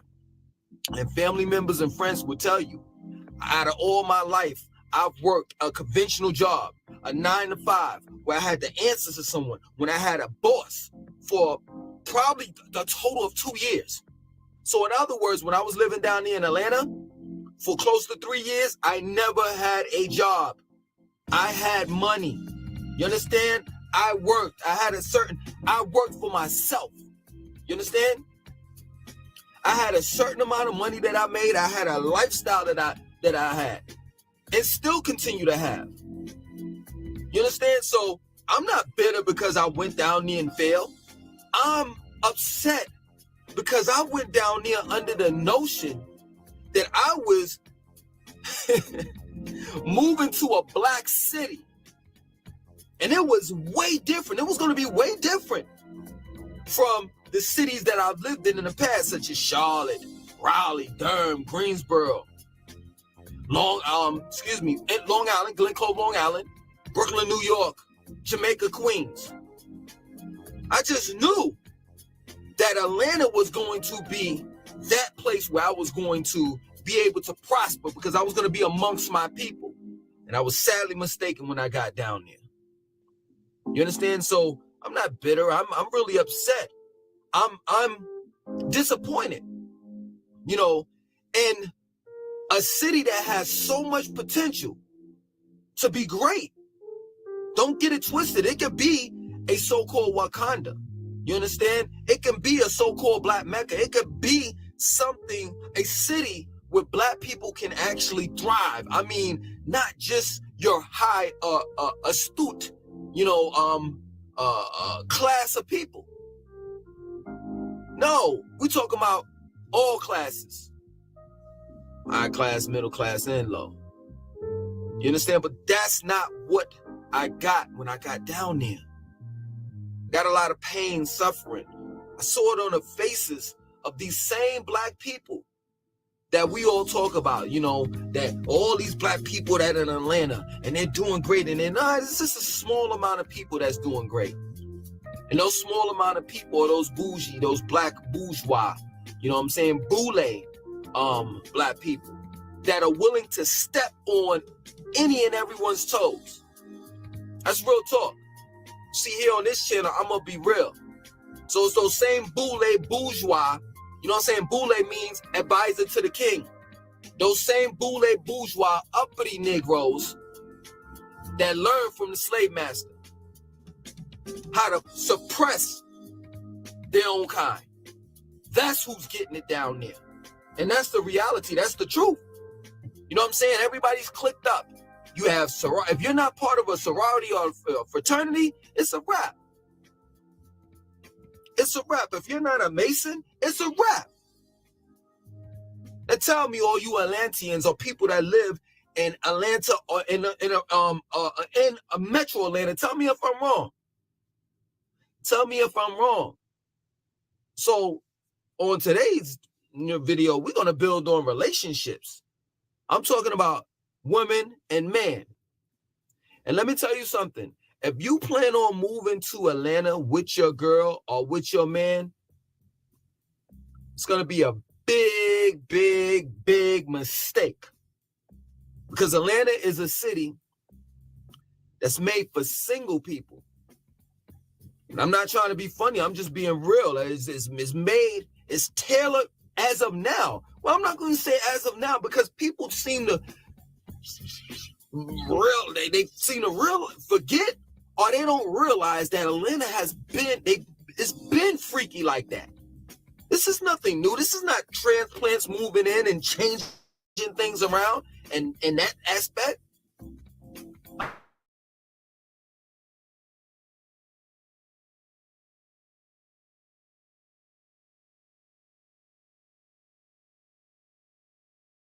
Has been. This is nothing new. You know, we could talk about freaking. Want to? You really want to? How they had women were twerking on top of cars in downtown Atlanta, pussies out and all of that. Straight up. If you want perversion, if you want if you're a freak, take your ass down there. And the only way that you can make it down there if you're in a relationship, if you're a swinger.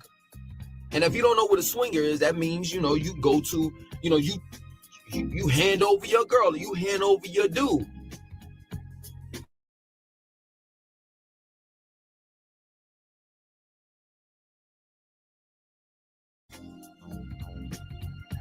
And this is something that, like, this is not like some deep, dark secret. When you get down there, you'll feel that vibe. You'll feel that vibe. We all know that live there, that used to live there, and people that still continue to live there. We all know about the sex orgy parties. We all know about that. Now, true indeed, you know, it's not like, oh, you could just walk into a mansion and da-da-da-da-da. You have to be invited. And being invited, you got to be in an in crowd. They got to know this is how you are. Other than that, they got sex or they got orgy parties going on in Atlanta. Multiple of ones. Matter of fact, to be real with you, I'm not even making this up. I got a flyer of a sex orgy party. Straight up. So you thinking, oh yeah, I'm going to go down there with my girl. Nah, you sadly mistaken, because your girl or your guy might get turned out.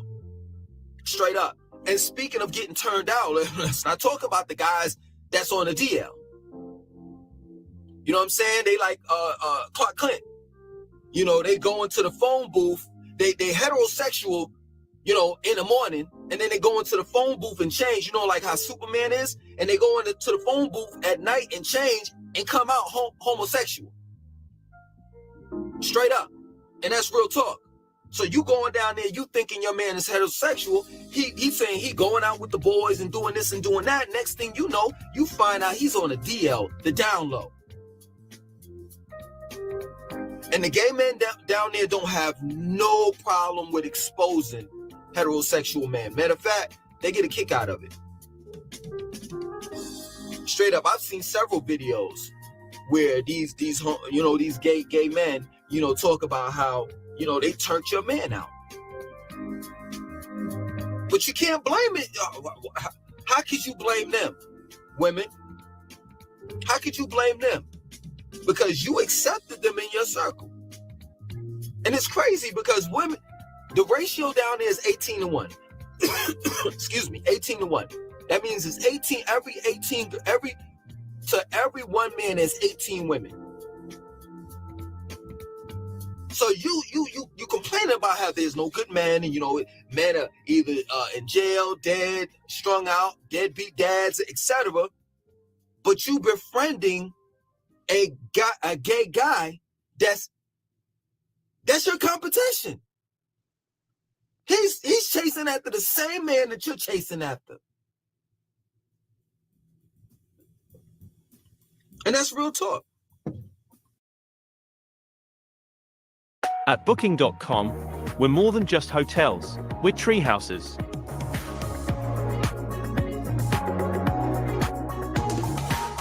Book your unique stay today on Booking.com.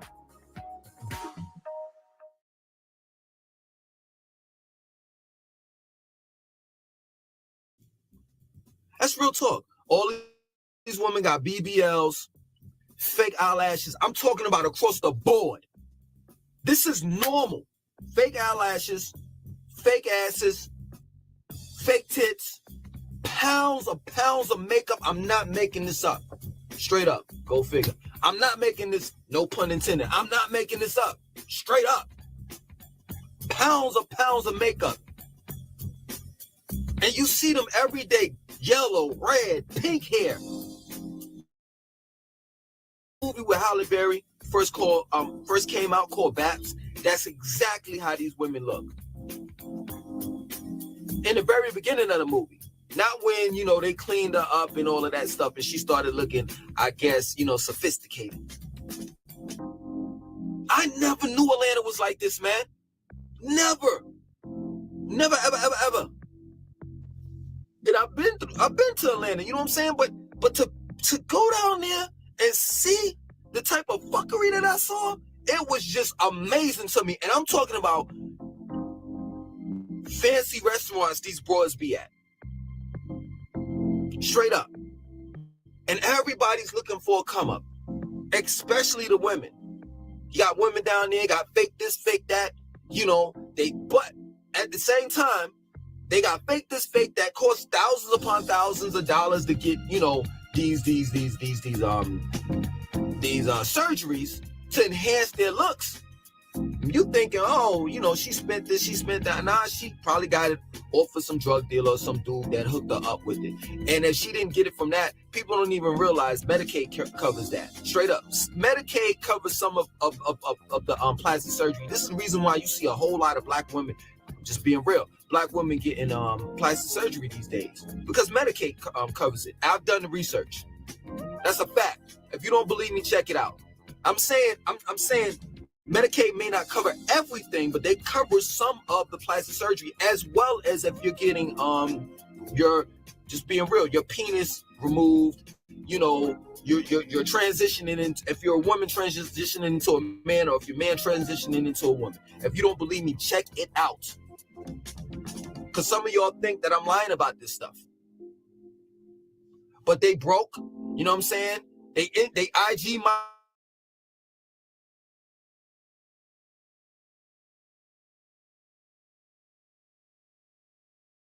Nah, get the hell out of here. You an extra.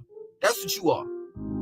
Straight up. When I was down there, I had a female put me on to all of the movie productions or whatever have you on Facebook, where you can, sign up to be an extra. But you have to fit the description.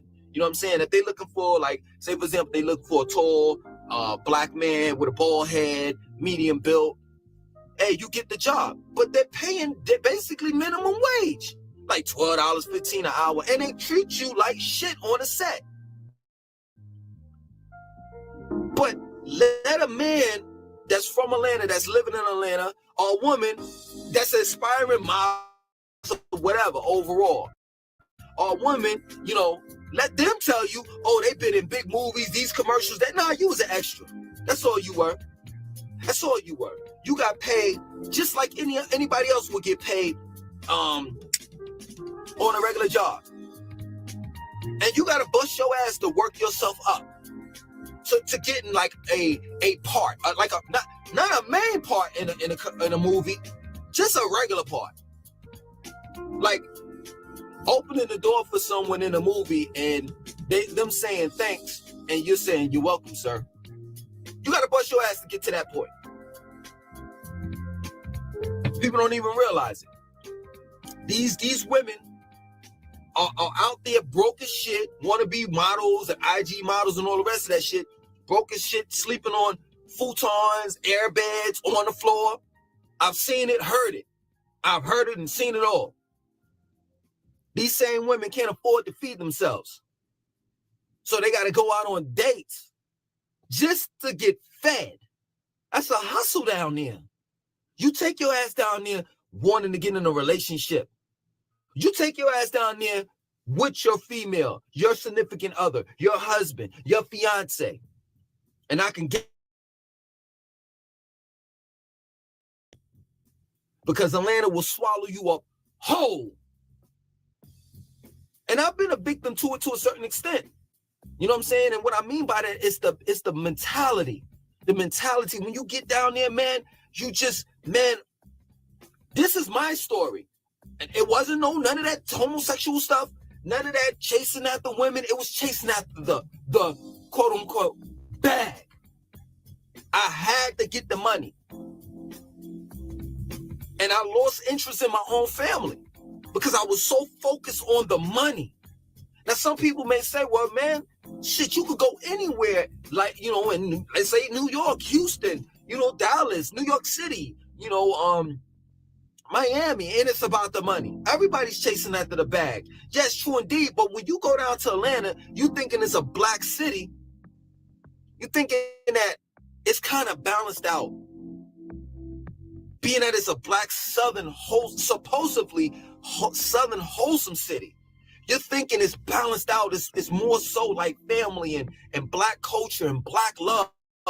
No, it's about getting that money because that's the only thing that black people appreciate down there. Straight up. The only people that they appreciate down there are the people that got bread. And part of the reason why they appreciate those people that got bread is so that they could be able to utilize them or use them. That's real talk. And I almost lost my family chasing after that bag. I had to gather myself. And I had to get the hell out of that hellhole. And once I moved back to Charlotte, everything became clear.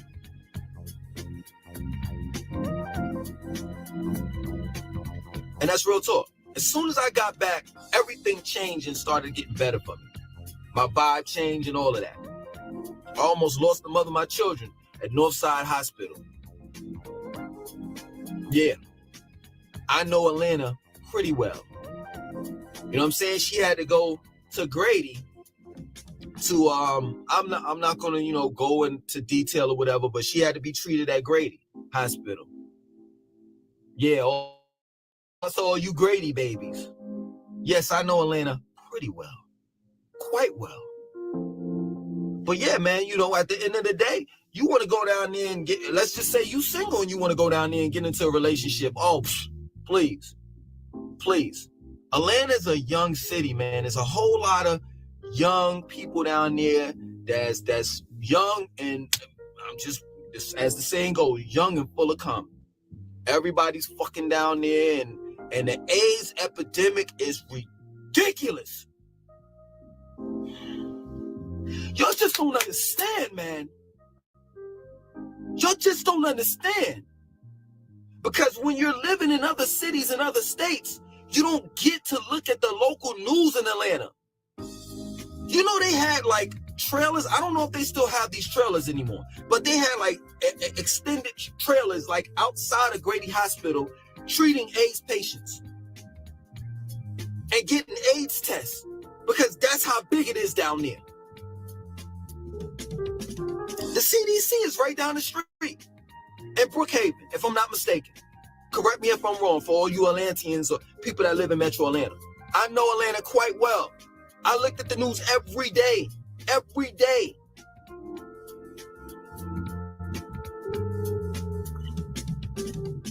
They had extra trailers like you know, the virus. The other virus that we just, because I don't want to name it. I don't want YouTube to ding me and everything. So you know that other virus that we just got over. That epidemic. Pandemic. Excuse me. Pandemic.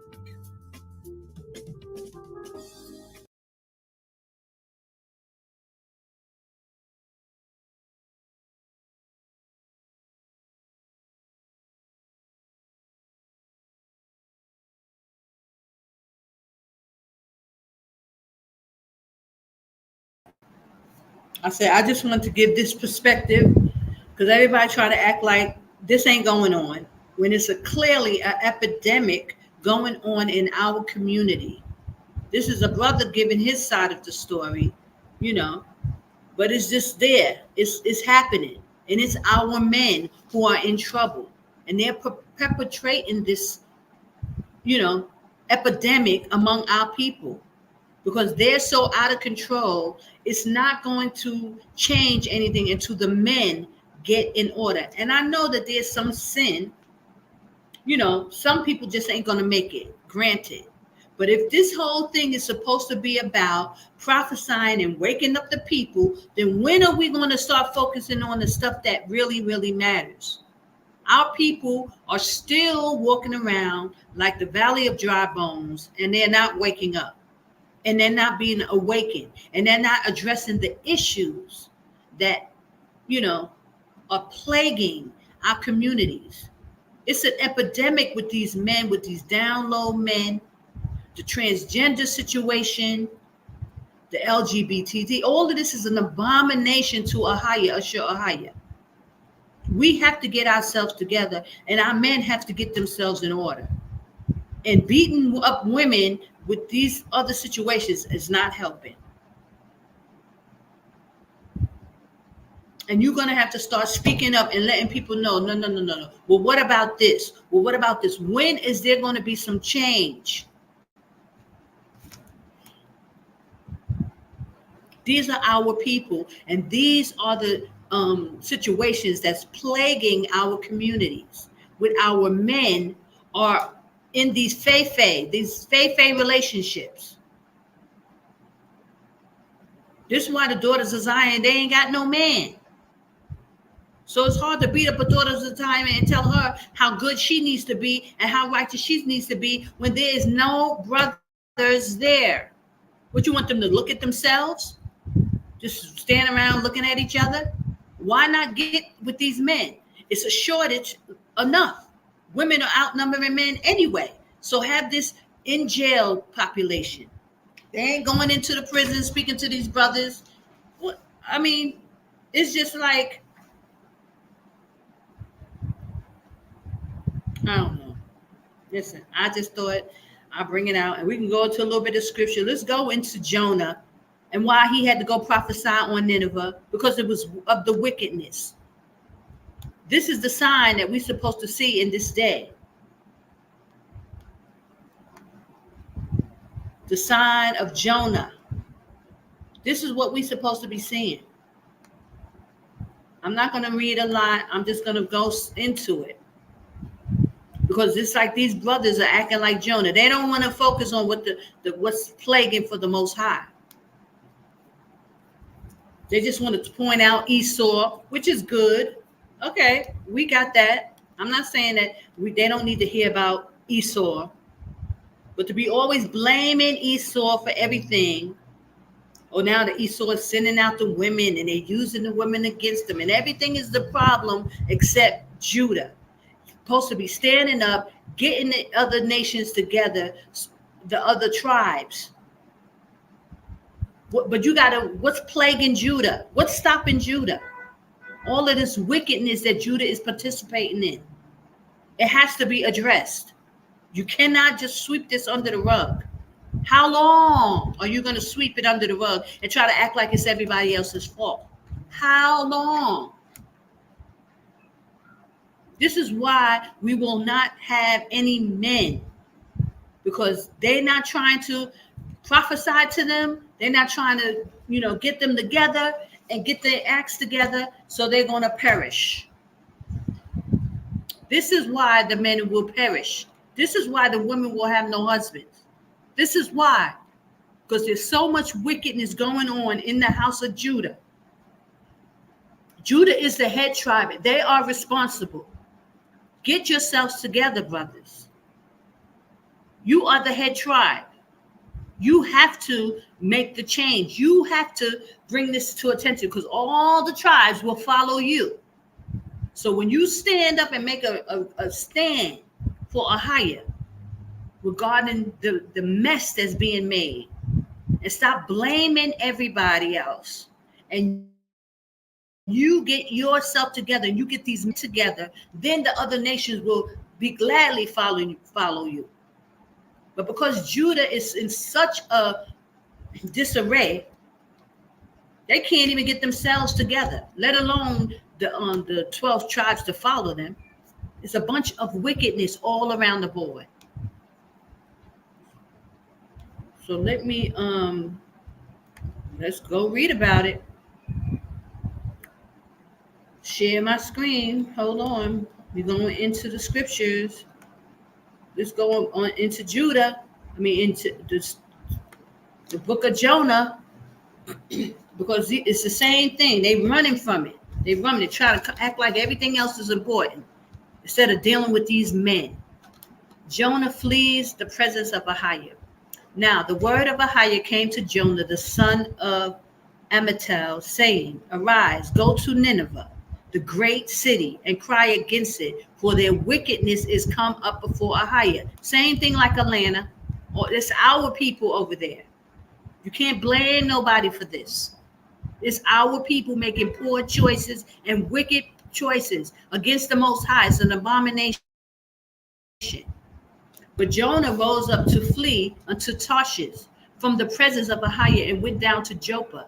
And he found a ship going to Tarshish. So he paid the fare thereof and went down into it, and go with them into Tarshish from the presence of AHAYAH. It's just like these brothers. They want to do everything else. They want to party over here, go party over there. They want to do a feast over here, do a feast. But they don't want to talk about what's an abomination to AHAYAH, AHAYAH, and raise up these men, and go into these prisons, and go into the into the highways and the Bible, and speak about the abomination of the black man on the DL, the abomination that they killing the daughters of Zion. The daughters of Zion is crying out, talking about DL men and all this stuff is going on. These daughters of Zion are crying out. Where is the help for the widow and the childless? Where are the men standing up for these women? And not just telling them, oh, you got to act this way. Oh, you want a man? This is what you need to do. Get these men in order first. These men are way out of order. It's nothing but wickedness.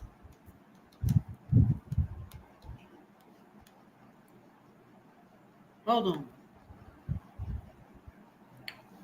But AHAYAH sent out a great wind into the sea, and there was a mighty tempest in the sea, so that the ship was like to be broken.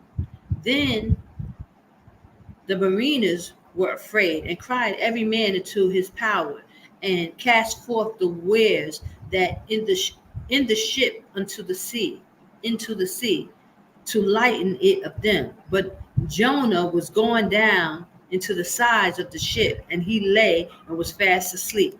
This is like Judah, a lion crouched down, don't want to do nothing.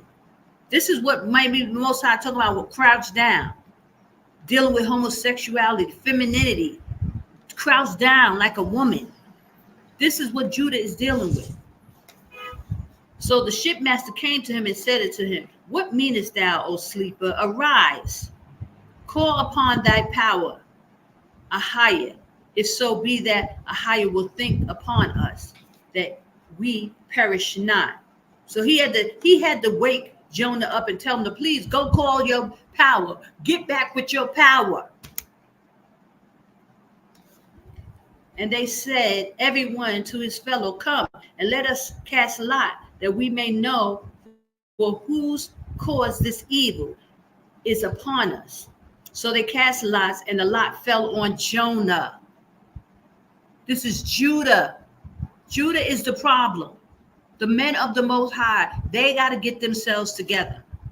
He trying to run so that he don't have to do with the work of the Most High. And it's the same thing with these brothers today. They running and they got every other situation going on, but they don't want to address the issues at hand. Coming back to the Most High, getting these men together. This is the Most High's army. Then said they unto him, tell us, we pray thee, for who caused this evil is upon us? What is thine occupation, and whence comest thou? What is thy country, and what people art thou? They had to back him up in the corner to get the information out of him. And he said unto them, I am a Hebrew, and I fear AHAYAH, the power of heaven, which hath made the sea and the dry land.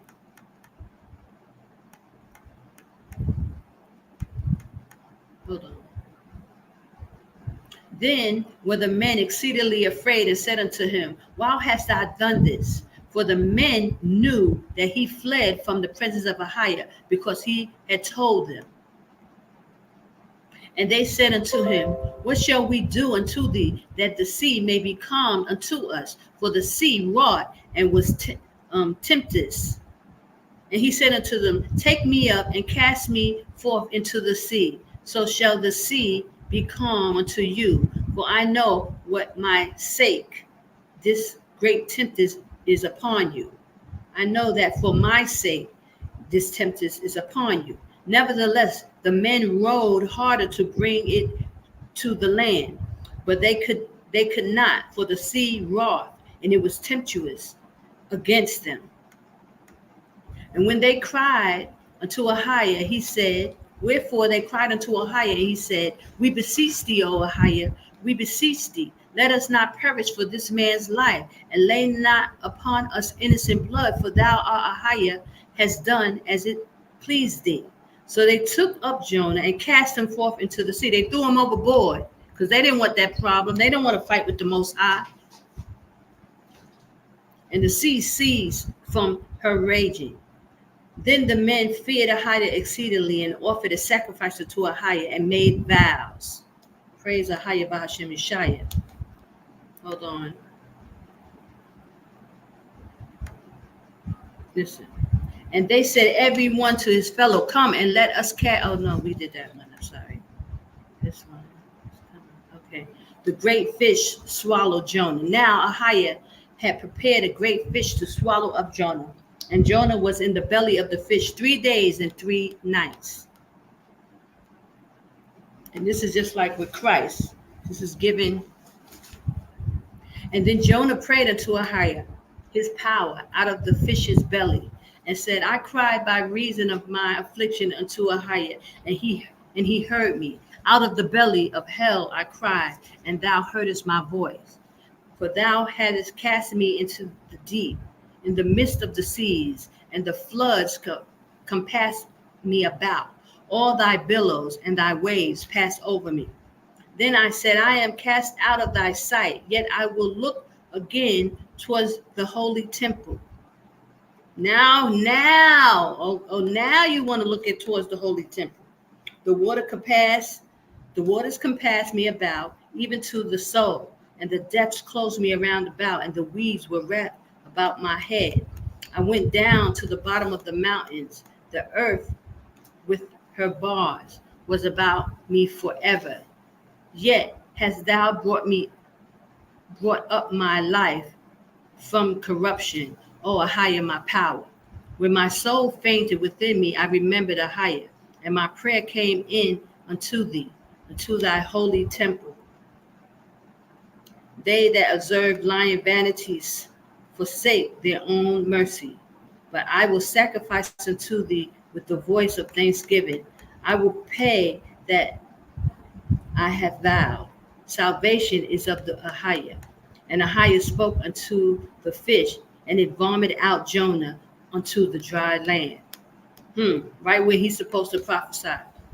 And the word of AHAYAH came to Jonah the second time, saying, Arise and go to Nineveh, the great city, and preach unto it the preaching that I bid thee. So Jonah arose and went to Nineveh according to the word of AHAYAH. Now Nineveh was an exceedingly great city of 3 days' journey. Hold on. Did I do something wrong?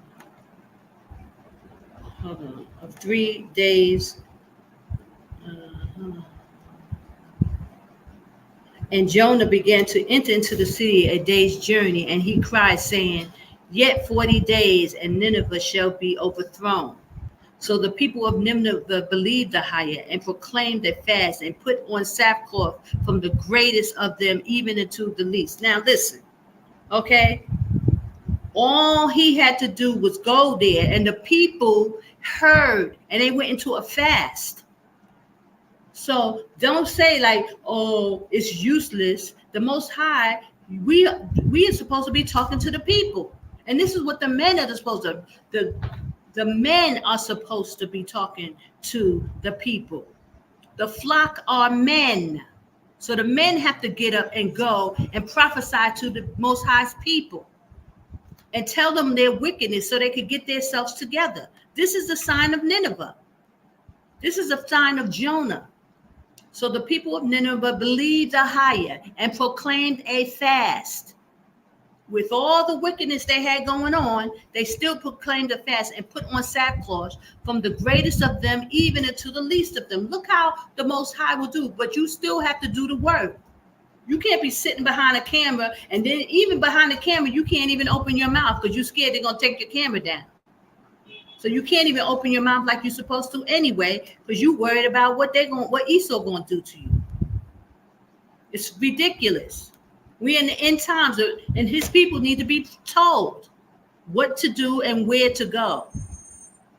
For the word came into the king of Nineveh, and he rose from his throne, and he said he laid his robe from him and covered him with sackcloth, and even the king, and sat in ashes. He even fasted and went into sackcloth. And he caused it to be proclaimed and published through Nineveh by the decree of the king and his nobles, saying, Let neither man nor beast, herd or flock taste anything, let them not feed nor drink water. But let man and beast be covered with sackcloth and cry mightily unto AHAYAH. Yea, let them turn every one from his evil ways and from the violence that is in their hands. So they were doing wickedness and evil, just like today. All this wickedness going on in the face of the Most High as he's trying to pour out his spirits in this awakening. You can tell if AHAYAH will turn and repent. Who can tell if AHAYAH will return and repent and turn away from his fierce anger, that we perish not? And AHAYAH saw their works, that they turned from their evil ways, and AHAYAH repented of the evil that he had said that he would do unto them, and he did not. Look at how the Most High will do. But Judah has to put their foot forth to do something. They just can't act like this stuff ain't going on. It's wickedness in the sight of the Most High.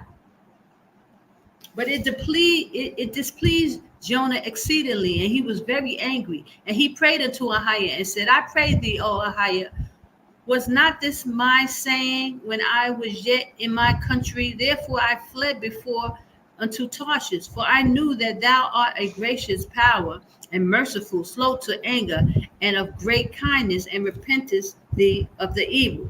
Therefore now, AHAYAH, take, I beseech thee, my life from me, for it is better for me to die than to live.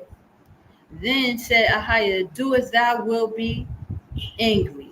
Doest thy well to be angry? So Jonah went out of the city, and he sat on the east side of the city, and there made him a booth, and sat it in the shadow until he might see what would become of the city.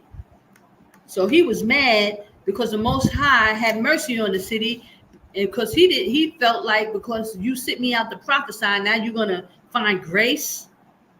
The nerve of him. I mean, Jonah got a lot of nerve, but oh my goodness. And AHAYAH prepared a gourd and made it to come up over Jonah, that it might be a shadow over his head, to deliver him from his grief. So Jonah was exceedingly glad of the gourd. But AHAYAH prepared a worm when when the morning rose the next day, and smote the gourd that it withered. And it came to pass, when the sun did rise, AHAYAH prepared a vehement east wind, and the sun beat up the head of Jonah, and he fainted, and wished in himself to die, and said, it is better for me to die than to live. And AHAYAH said to Jonah, doest thou well to be angry for the gourd? He said, I do well to be angry, even unto death.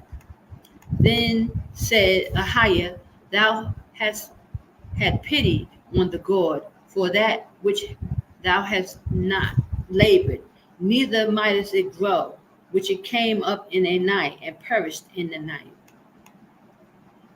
And should not I spare Nineveh, the great city, wherein are more than 60,000 persons that cannot discern between their right hand and their left hand, and almost much cattle? Okay, so he showed some mercy to Nineveh and to Jonah for acting the way he was acting. But this is what the sign of Nineveh is. And let's go to Christ, saying about the sign of Nineveh.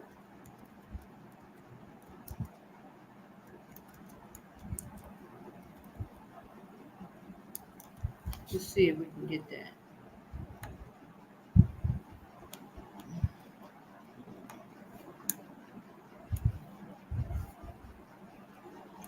Praise AHAYAH Bahashim Yashaya. He's so merciful.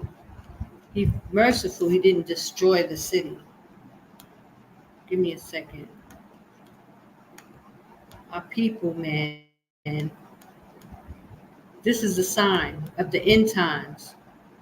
Christ said there's going to be no sign, only the sign of Nineveh. All the wickedness that's going on in these cities.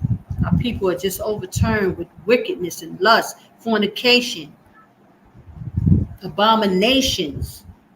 And nobody don't feel the need to stand up and talk about this. Yet everything else is more important. In the news, everything else, the Democrats and the Republican and all this wickedness, the daughters of Zion, that's the only thing you feel need to speak about?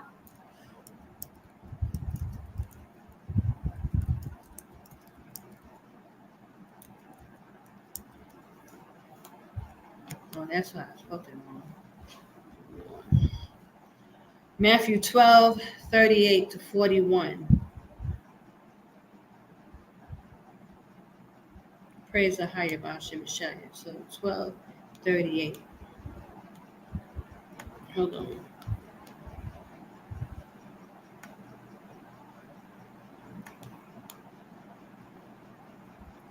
Praise the higher Bashem Shaya.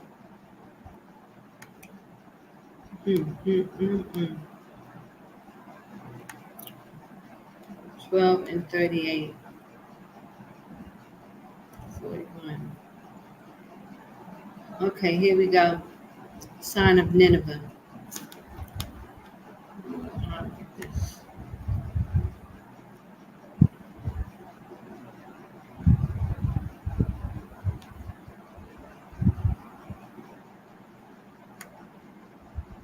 Okay, then certain of the scribes and of the Pharisees answered, saying, Master, we would see a sign from thee. But he answered and said unto him, An evil and adulterous generation seeketh after a sign, and there shall no sign be given to it, but the sign of the prophet Jonas. For as Jonas was 3 days and 3 nights in the whale's belly, so shall the Son of Man be 3 days and 3 nights in the heart of the earth. The men of Nineveh shall rise in judgment with this generation and shall condemn it, because they repented at the preaching of Jonas. And behold, a greater than Jonas is here. Praise AHAYAH. So they looking for the sign, but the sign was what Jonas did, had to prophesy on Nineveh. So same is today. The same is today. Our brothers have to prophesy and tell our people to repent and return, and not to just to the congregation who joins the church.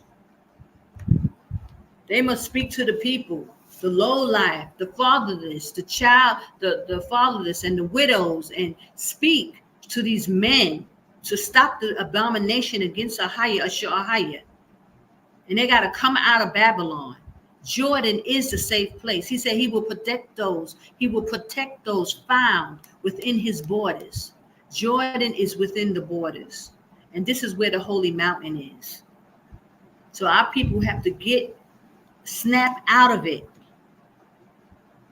It's a strong delusion. Let me get that. Strong delusion going on. Witchcraft and sorcery. You know, Revelation 18:4 says, come out, my people. Come out, because there's wickedness. I'm paraphrasing. In every foul spirit and unclean and hateful bird is locked in Babylon. It's witchcraft, brothers and sisters. You're under strong delusion. Strong delusion, brothers and sisters. You have to snap out of it. It's coming. And right now I'm going to go into a next segment of the news. They went into Iran and killed Hamas, a big Hamas leader. They are nudging at Iran, the king of the north or the south. We're going to read it. Hold on.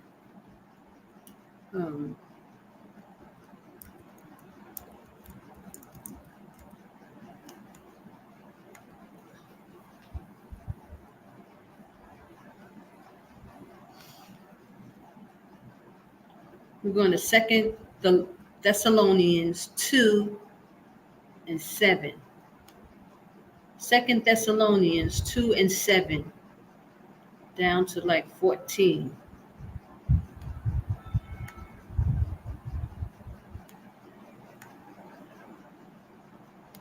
Hold on. I'm highlighting. 2 Thessalonians 2:7 down. Let's see.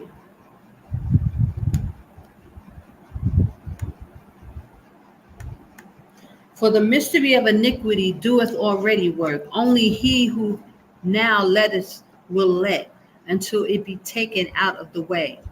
And then shall the wicked be revealed, whom AHAYAH shall consume with the spirit of his mouth, and shall destroy with the brightness of his coming.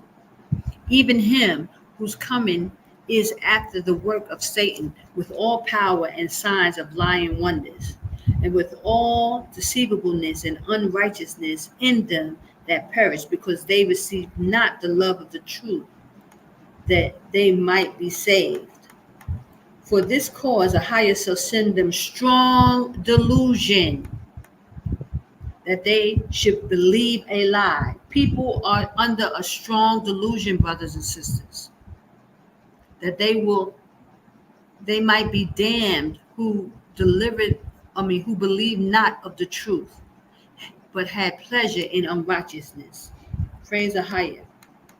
But we are bound to give thanks always to AHAYAH for you, brethren, beloved of Yashaya, because AHAYAH hath from the beginning chosen you to salvation, to sanctification in the spirit and belief of the truth, whereby he called you by our gospel to the obtaining of the glory of our Savior, Yashaya Christ. Praise AHAYAH Bahashim Yashaya. I want to go back to that strong delusion, just to get some precepts on that. Hold on.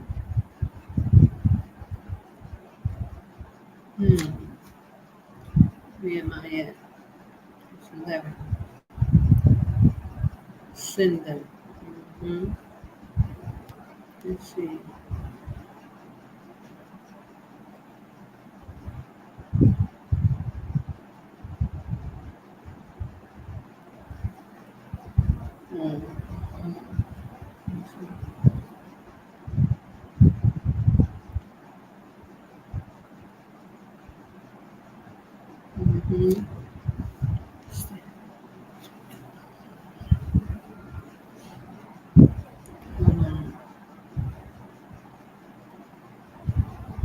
Listen to Isaiah 6:9-10. It said, and he said, go and tell this people, hear ye indeed, but understand not, and see ye indeed, but perceive not. So even if you go prophesy to them, and a lot of them will act like they don't hear, they don't understand, you still must go and speak to this, to show them their wickedness, prophesy against them. And this is what the problem is. That's why a lot of people don't want to hear what Sister Connor has to say, because they don't want to hear nothing negative. They only want to hear good, smooth things. They don't want to say, they want you to hear, thus saith AHAYAH, get yourselves together. That judgment is coming, and you must straighten up your act and not be condoning wickedness. You must rebuke them and tell them what their sin is, because judgment is coming. So people don't want to hear you come and letting them know, thus saith AHAYAH, judgment is coming. You must get your act together. They want you to talk smooth things to them and tell them how amazing they're doing because they're men and they're standing up. But AHAYAH says no. You must go and speak to them and tell them the ought that the Most High that has against them. They're sinning, and it's an abomination. And these men are lying with men, and they're going against the daughters of Zion. They're killing the daughters of Zion. The transsexuals and all this wickedness, has to stop. And you must speak it. You are the men. You are the flock. You are the men. Y'all must stand up for AHAYAH and proclaim the wickedness that's going on in the earth. Why destruction is coming to Babylon.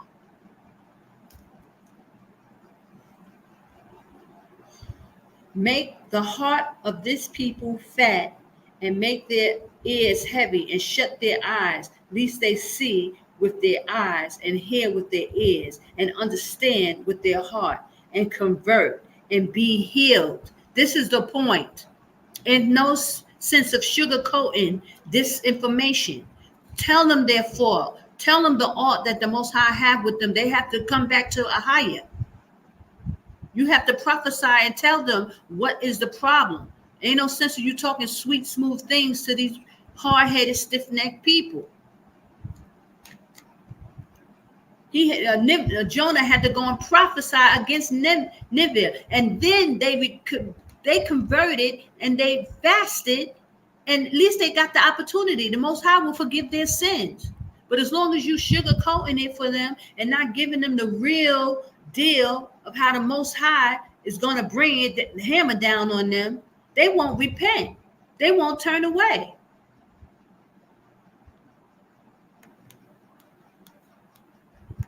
That's the sign of Jonas. Jonas had to go prophesy and tell the great city the wickedness of their sin. It's no sense of compromising with these people. It's no sense of sugarcoating it and making them feel like, oh, all you got to do is this, keep the Lord's statute commandments. They're not doing that. And time is running short. Time is running out. So I wanted to give those scriptures, and I want to just take a little time and go into the news really quickly, especially what happened recently over here in the Middle East. Yes, it's happening over here. This is where it's going to start, but Babylon will be destroyed. Babylon is going to be destroyed in the process of this war. So you need to get out. Get out of Babylon. Jordan is the safe place. And even though you see all Hades breaking loose, this is just the commotion of it. America is going to be destroyed. And Jordan is the only safe place. Get out, get out, get out. Praise AHAYAH Yashaya. If you want more information, if you run across this video, you want more information, you can send an email to info at travel at Yahoo at toldyatravel.com, or you can send it to itoja at yahoo.com.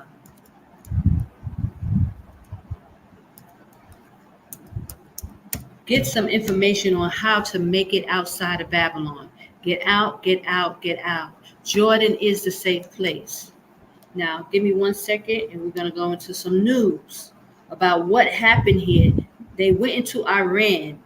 First I have to go into let me show you the news first, and then I'll go into some more scriptures. Hold on. Praise AHAYAH Yashaya.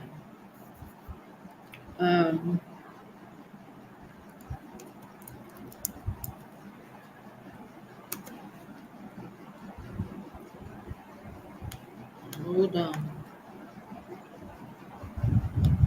Let me just give you so you don't know how bad it is, because they may not be talking about it. And every sounds short. Hold on. Now, he's talking about getting your money out of the bank. That's not big. Hold on.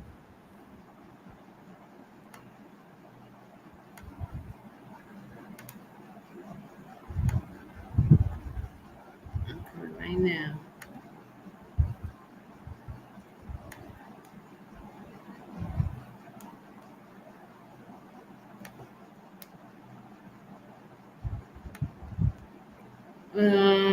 Here we go.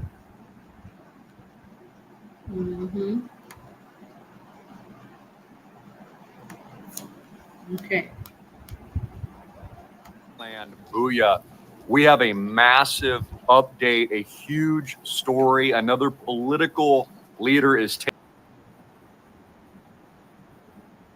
What happened?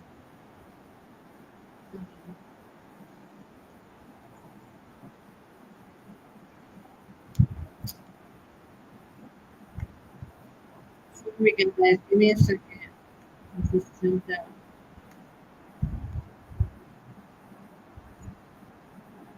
Hold on. Which is backing it directly. And booyah. We have a massive update, a huge story. Another political leader is taken out. This is opening up and will open up a guaranteed larger regional World War III event in the Middle East, just like we have predicted. We've told all of you to get ready, get your money out of the banks. Hyperinflation is now rampant all over the West. In fact, we got numbers coming out from Europe just a couple hours ago, higher than expected. And now this is Israel and the United States, which is backing it directly, not to mention the wars in Ukraine, which we also predicted would open up World War III, has now grown into a larger regional, imminent, massive conflict, of which I believe Iran will hit the West hard, God forbid, in the coming hours. So we have a very large Hamas political leader who was taken out just hours ago. This is the second leader that has been taken out just within hours, and this is humiliating to Iran, and I'm going to tell you why. They will strike, in my view, and they will hit hard. We must get ready worldwide. We must pray for all nations, all people, of course, in the name of God and in the name of Jesus Christ, because this has opened up a biblical conflict that we have never seen before. Let's get into this story and a whole lot more. Please like and share. Yes, Brad, we do need your prayers. And I do believe that this will lead to a nuclear conflict. Again, I've talked about this for some time, to keep your eyes on Europe. That's where I think the event will take place. Now, we're seeing this all across the fake news, CNN, Fox News. Notice, and I tweeted this earlier, you should be following me on Twitter at AMTV Media. Where's Joe Biden? Joe Biden is still technically the president of the United States. Where is he? I haven't seen any images. I haven't seen any video. I haven't seen any speeches. In fact, the only coverage now is of Kamala. Isn't this interesting? Joe Biden has been removed, just like we said, from the White House. Where is Joe Biden? Joe is still technically the U.S. president, but he is nowhere to be found, proving that the president actually isn't in control of these events, that these events are transpiring by other global power structures that are really in charge of this opening wider conflict, which, by the way, they're pushing us into World War III right before Donald Trump gets into the White House, just like I've warned. Again, they will open up not just economic collapse, not just bank runs in the United States, confiscation of your real wealth, hyperinflation in the USA and in Europe, but they're also going to open up war. Iran is now planning how it will respond to this heinous act that just took place in and on Iranian soil in Tehran. This took out this very prevalent Hamas leader as well as his bodyguard. He was, of course, taken out in the capital of Tehran, according to reports in Iranian state media. It's also important to note that I believe that what happened to the last Iranian president was also a cover-up. I believe he was taken out in that helicopter. That's my opinion. I don't think the helicopter just went down in the fog. And I told you that from day one, that was another covert operation war that are now bringing the United States, and more importantly, your kids, to war with Lebanon, to war with Iran, not just war in Ukraine, not just war in Gaza, but it's going to open up a multi-pronged conflagration, worst case World War III event that, God forbid, will come back to haunt the United States on domestic soil. And I think you know what I mean by that. Again, Iran has proxies all over the world, especially in the United States of America. And I believe that they will use them, folks. Ladies and gentlemen, again, your leaders have kept the borders wide open. You to stay safe, but the truth is you're not safe at all. Your borders have been wide open. People have been coming in. They are ready. The United States is at war with all these other countries. And guess what? There's repercussions to your political leadership's advancement in these parts of the world and these heinous acts. So we see, again, mainstream news is reporting on this. Now, this is also very humiliating for Iran, which is why they're going to hit very, very hard. They're going to crush the West after this, ladies and gentlemen, because it happened on the reinstatement of the new Iranian president. Again, we just have the other leader who went down in the mysterious, curious, and all too convenient helicopter crash because they said the weather. Yeah, kind of reminds me of SEAL Team 6. Kind of reminds me of all the other lies that are spewed to us on a daily basis, which we know are untruths and not real. So I can't use the word, but they took this guy out by force. There was another individual who was also taken out by force. So what does this mean? This means Iran will respond. Now, keep in mind, both Russia and China, arguably the world's most powerful countries in the world. I want to remind you that Russia is winning in Ukraine. The United States is losing. Russia is winning in Ukraine. All your money is being spent for no reason. It's taxing your kids. They're not even taking care of our own infrastructure in the USA, but they're dropping billions in a failed war in Ukraine. I want you to keep this in mind. And so this is building up to the perfect scapegoat for the economic financial collapse in the United States. Again, stock market's a Ponzi scheme. It's going to go to zero. Expect every stock and bank account to crash in the United States. Expect bank runs. Expect your ATMs to not work, especially as they're moving into the digital reset of Bitcoin, blockchain, and now crypto, which I've been warning and telling you to invest in for a very, very long time because it's the plan. Again, we always knew BlackRock was going to get into Bitcoin. I knew that 10 years ago. I always knew that they were scamming all of you. I always knew when they told you not to buy Bitcoin that they were lying to you. That's what I told you. I always knew when these political figures said, no, they prefer the US dollar and that Bitcoin is a scam. I told you they were lying.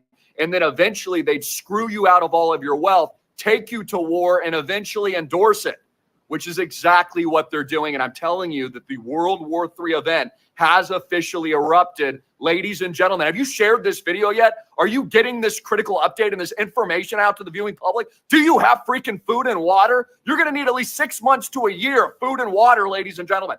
Get your preps now. And so we see the Qatari prime minister respond.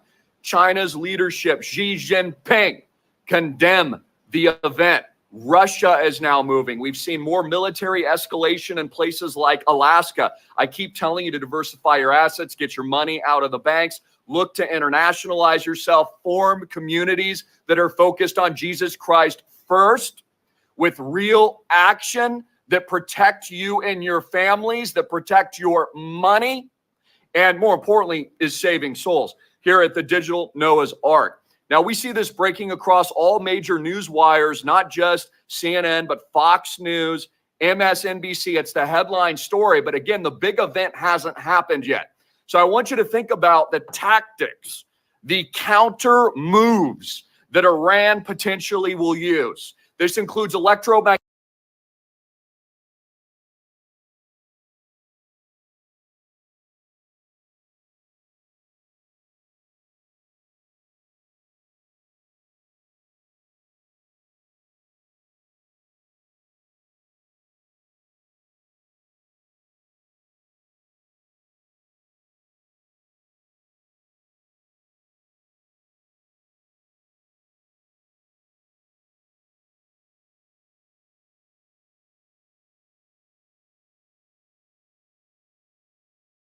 pulses bringing down the entire United States electrical financial grid. This includes other things in our skies, which I'm not allowed to talk about. That's why Donald Trump instituted the Space Force. It's a new branch of top secret military industrial complex war technology. I believe that the next event will be cybermetric. It will bring down and target food supply in the United States. It will target shipping cargo, transportation, trains, moving goods and shipments in and out of your city, your vehicle, which can be decapitated by an EMP strike electromagnetic pulse along the electromagnetic spectrum, which I've taught entire courses on, warning you of what would come next over a decade ago. Ladies and gentlemen, this is a critical emergency warning update. Biden, breaking news, is now responding, coming out of the gutter after being trashed by the deep state, hosing him, and then installing Kamala temporarily without a vote. Think about this. Kamala's like running things now. She's not even the president. No one even voted for her. They're telling us that they're worried about coups in Venezuela. Looks like we just had one in the United States of America, for crying out loud. We could care less about Venezuelan politics. We care about America. And Biden, now, as he sits on embers on his way out into a geriatric retirement home, of which he will have a full-time staff of critical care to treat his Parkinson's disease and dementia, as he probably enters hospice very, very soon. Again, the United States has had someone in power who needs to be in hospice care. That's how bad it is. But again, it's the design to place an empty vessel into the United States, to collapse everything, usher in World War III. As soon as Trump is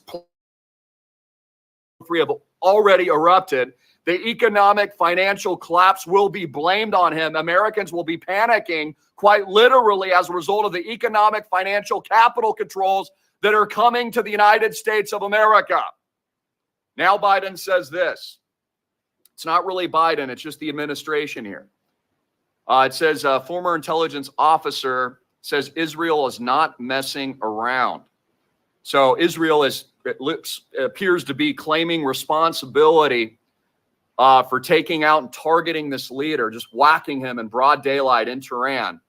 And I'm just pointing out again, there's no rule of law when it comes to war, folks. There's no legality or anything. They just do whatever they want. They just drop projectiles on your forehead. That's what the United States does. That's what Western governments do. That's what all governments do. So I just want you to understand this. There are no rules. You are at war. Okay, and there will be no rules in bringing down the grid in the United States of America as well when it happens. I'm not the only one that's been warning about this. I've been warning about this, of course, for years, an entire generation now. But now that we see the events kick off, not just with the leveling of Gaza, but now a full-blown conflict that's about to erupt in Lebanon, we did see Israel strike Lebanese territory just within the 24, 48 hours in the last couple of days. Keep in mind, I'm a day ahead here in Thailand, booyah, completely exiting out the system and, of course, buying luxury real estate for all of our members outside of the banks prior to the collapse, prior to World War III, and prior to the bank runs to protect all of our assets and grow those assets during the blockchain transition and the CBDC reset. We're going to profit immensely. This is what we're doing, of course, at the Digital Noah's Ark, 1,000 freaking X to the moon. But Israel, which is now being blamed for this event, says that they're not messing around. And the individual who was a huge figure, had an estimated net worth of near $4 billion, was taken out on Tehran's soil, which is a very big blow to Iran leadership. So I want you to keep this in mind. They already had their president go down in a mysterious helicopter crash, which they say was an accident. But I think we know it wasn't an accident. Now, on the day of the new inauguration of the new president, 2 other leaders get taken out. Now, this individual, I'm not saying he was a good person or anything like that. He was, of course, in charge of war efforts as a part of Hamas and other entities overseas. But there's always 2 sides to every story. Again, Israel has their side, Gaza has their side. Israel has their opinions, Palestine has their opinions. Iran has their own side of the story, just like China, just like Russia. My question for you is, do you trust your American leadership? Because I don't. I don't trust a darn thing coming out of Washington, D.C.'s dirty mouth, and nor should you. So I don't just go along with the official narrative just because Fox News and CNN and the fake news and the latest hijacked fake alt media pundits tell me something. So this is going to be a massive, massive blow, which I believe will escalate, send the economy into ruins. If you think what's happening in Venezuela is bad, wait until the same thing happens in the United States. We are Venezuela, ladies and gentlemen. We are Zimbabwe. Our currency has imploded. This is the equivalent of the Argentine peso going to zero. The truth is, most Americans just don't realize that they're being stolen from by the criminal cabal elites. See, inflation is a silent event. And people living on credit and debt and credit cards and mortgages don't realize that their real wealth has already been stolen from them by the financial elites. That's why it's so important to move your money outside of the system before this trauma hits. Obviously, we're in a very contentious selection process with Donald T. I'll say his name. If I even mention his name, it goes into the algorithms. But this is very, very contentious right now. We've seen all the host of events that have happened in recent days. So, critical report, ladies and gentlemen. Please like and share. We have just had a major Hamas Middle Eastern leader taken out in the heart of Tehran. And this is your moment to really get ready and be prepared. I do want to do a shout out to a few individuals. David Lee, you know who you are. Just filled out an amazing app at islandproject.com. He's coming in with his first 30 units into our world-class project. I want to commend you, sir, for onboarding the digital Noah's Ark. You truly are the resistance.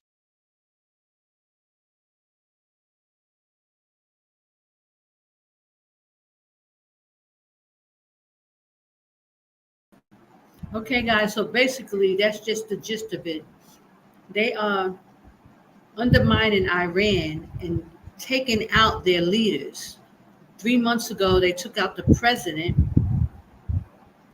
and now another high-ranking officer who's running Hamas. They took him out the other day, yesterday or the day before. Two of them. So it's like they're playing in their face. They somehow they got intelligence inside Iran, and they're taking out their people. And it's like a slap in the face. It makes Iran look very weak, you know. And so of course they're going to make him strike. So it reminds me of the scriptures, and I'm going to go into the scriptures of Daniel with the king of the south and the king of the north, and I'll read those quickly. But just to give you an idea of what is going on, it's all biblical. Okay, this is biblical prophecies in our face, and it's happening right before our eyes. But we are not supposed to be asleep. Do not let them rock you to sleep, brothers and sisters.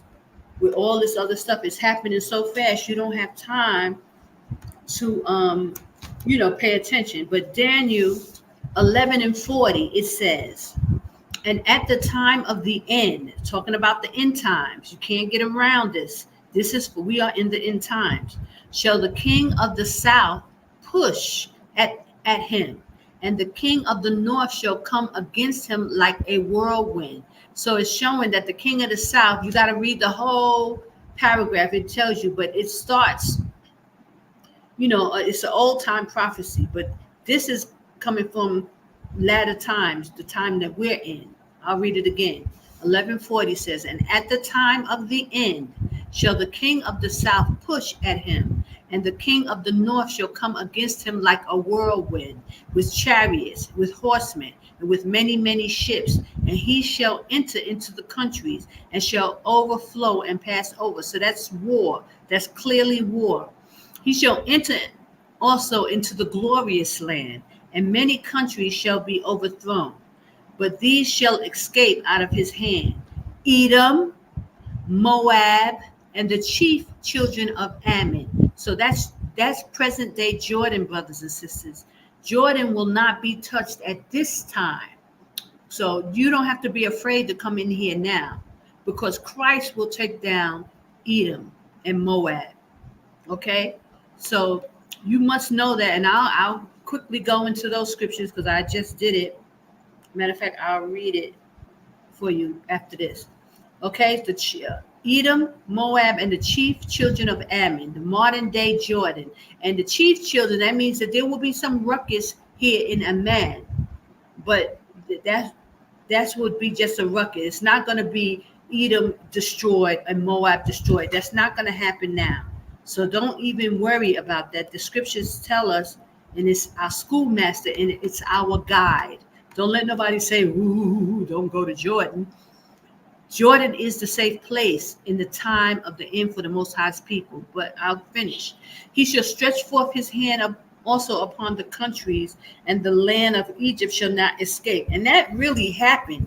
Egypt was already taken down, when they had the big fallout with Tunisia and Yemen and Egypt. But he shall have power over the treasures of gold, of silver, and all of the precious things of Egypt. Yes, they took all the stuff. And the Libyans and the Ethiopians shall be at his steps. Libyan was taken down too. Gaddafi moved out the way. They all were moved. But tidings out of the east and out of the north shall trouble him. Therefore he shall go forth with great fury to destroy, and utterly to make away many. And we see what's going on in Russia up north there. Russia is already, at war. But listen, and he shall plant the tabernacles of his palace between the seas of the glorious holy mountain. Yet he shall come to his end. Talking about the king of the north, and none shall help him. So it's happening. This is an end time prophecy, and we have to be able to put these things together. And so study to show yourself approved. But we're going to go to Numbers 24 and 17, just so you know who is going to destroy Edom, who is going to destroy Moab. It's not going to be through this type of war. Most High is going to send his son Yashaya. Okay, and Yashaya at the end, when he comes to, get his redeemed, which is the children of Israel, he's going to fight for us. And this is how these places get destroyed. Okay, listen. Numbers 24 and 17. And I shall see him, but not now. I shall behold him, but not nigh. There shall come a star out of Judah. Who is that but Christ, Yashaya? A scepter shall rise out of Israel, that's Yashaya, and shall smite the corners of Moab and destroy all the children of Sheth. And Edom shall be a possession. Seir also shall be a possession for his enemies, and Israel shall do violently. So Israel will triumph, is what he's saying. But the Yashaya, the Most High is going to send Yashaya to smite the corners of Moab, and Edom will be a possession because Yashaya will take it down. Okay? Out of Judah shall come he that shall have dominion, and shall destroy him that remaineth of the city. Praise AHAYAH. Now let's go to, just to show you, let's go to Isaiah 63. And that just puts icing on this beautiful cake that the Most High made. Praise AHAYAH. Bahashim Yashaya. AHAYAH 63. The Lord's day of vengeance. This is Yashaya coming. Who is this that cometh from Edom, and with dyed garments of Bozrah? This is Edom, modern day Jordan. This is where Christ is going to come. This is glorious in his apparel, traveling in the greatness of his strength. I that speak in righteousness, mighty to save. Talking about Yashaya. Wherefore art thou red in thy apparel, and thy garments like him that treadeth in the winepress? So his garments is all red. Okay, I have trodden down the winepress alone, and of the people there was none with me. So it's not an army, it's just Christ. For I will tread them in my anger, and trample them in my fury, and their blood shall be sprinkled upon my garments, because it's war. Christ is coming to take down Edom. This is what he's saying. And I will stain all of my raiment, for the day of vengeance is in my heart, and the year of my redeemed has come. The Most High has sent his son Yashaya. He will come to Edom. He will come to the east first. We know that. He will be seen in the east first. In Edom, he will deal with them. Okay, so that is what the Most High is saying here. It won't happen through just a regular war when they fighting amongst each other. Christ will bring the judgment to Edom and Moab. Praise AHAYAH Bahashim Yashaya. Praise AHAYAH Bahashim Yashaya. So just know that, and you can read the rest. I'll read these two more. And I looked, and there was none to help, and I wondered that there was none to uphold. Therefore my own arm brought salvation unto me, and my fury, it upheld me. Okay, it's Christ who's going to bring down Edom. So that's not for now. America will already be destroyed. You must get here before the destruction of Babylon. Get out, get out, get out. And I will tread down the people in my anger. It's AHAYAH who will bring down Edom in his anger, and make them drunk in my fury. I will bring down their strength to the earth. Okay? So it's clear that it's Yashaya who is going to bring down Edom and Moab. So you don't have to worry. It's not your fight. Don't be afraid to come out of Babylon. AHAYAH says, this is the place where he will protect those found within his borders. And at the end time, when they think to come up against us and remembers us here, Christ will intervene and take them down. You must know that. Don't be afraid. Get out of Babylon. AHAYAH is sending his son Yashaya. Our king is coming. Yashaya is coming, and he's coming soon. And he's coming with fury and wrath, and he's going to take these nations down. We must be in the right place so that you can be part of the, the gathering that he will come for his people. Okay? Jordan is a safe place, brothers and sisters. Get out, get out, get out. Please like, share, subscribe, leave a comment, get out. Know that this thing is brewing.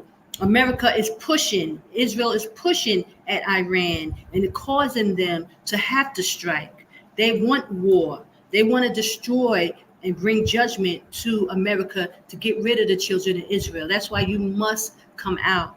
The Most High is raising up the Medes. He's going to raise up Iran to destroy Babylon. And that's in Jeremiah 51. And I'll just read a little bit of that. Okay, just to give, some more scriptures, because we are in end times. All of this is end time prophecy. You must see it for what it is. Don't chalk it off. Don't blow it off like it ain't nothing. This is something. This is a major, major event by them killing 2 or 3 of the Iranian bigwigs in Iran. That's a problem. You got to know that this should and will set things off. Get out of harm's way. Prepare. Get out of Babylon. Buy food. Buy water. Prepare and get in the safe place. Get in the safe zone. Okay? Get within the safe zone. Okay, let me go to Jeremiah 51 just really quickly. Praise AHAYAH Bahashem Yashaya. None of his judgments and his prophecies are slack. It's all coming to pass, and it's right in our face. And they got so much going on with this presidential, race that, everything is covering around that. But meanwhile, all Hades is breaking loose. And of course, like I've told you over the years, it's going to start here. And it's going to look pretty bad here to make you not want to come. But this is the safe place. The Most High said he will protect those found within his borders. So you must get here.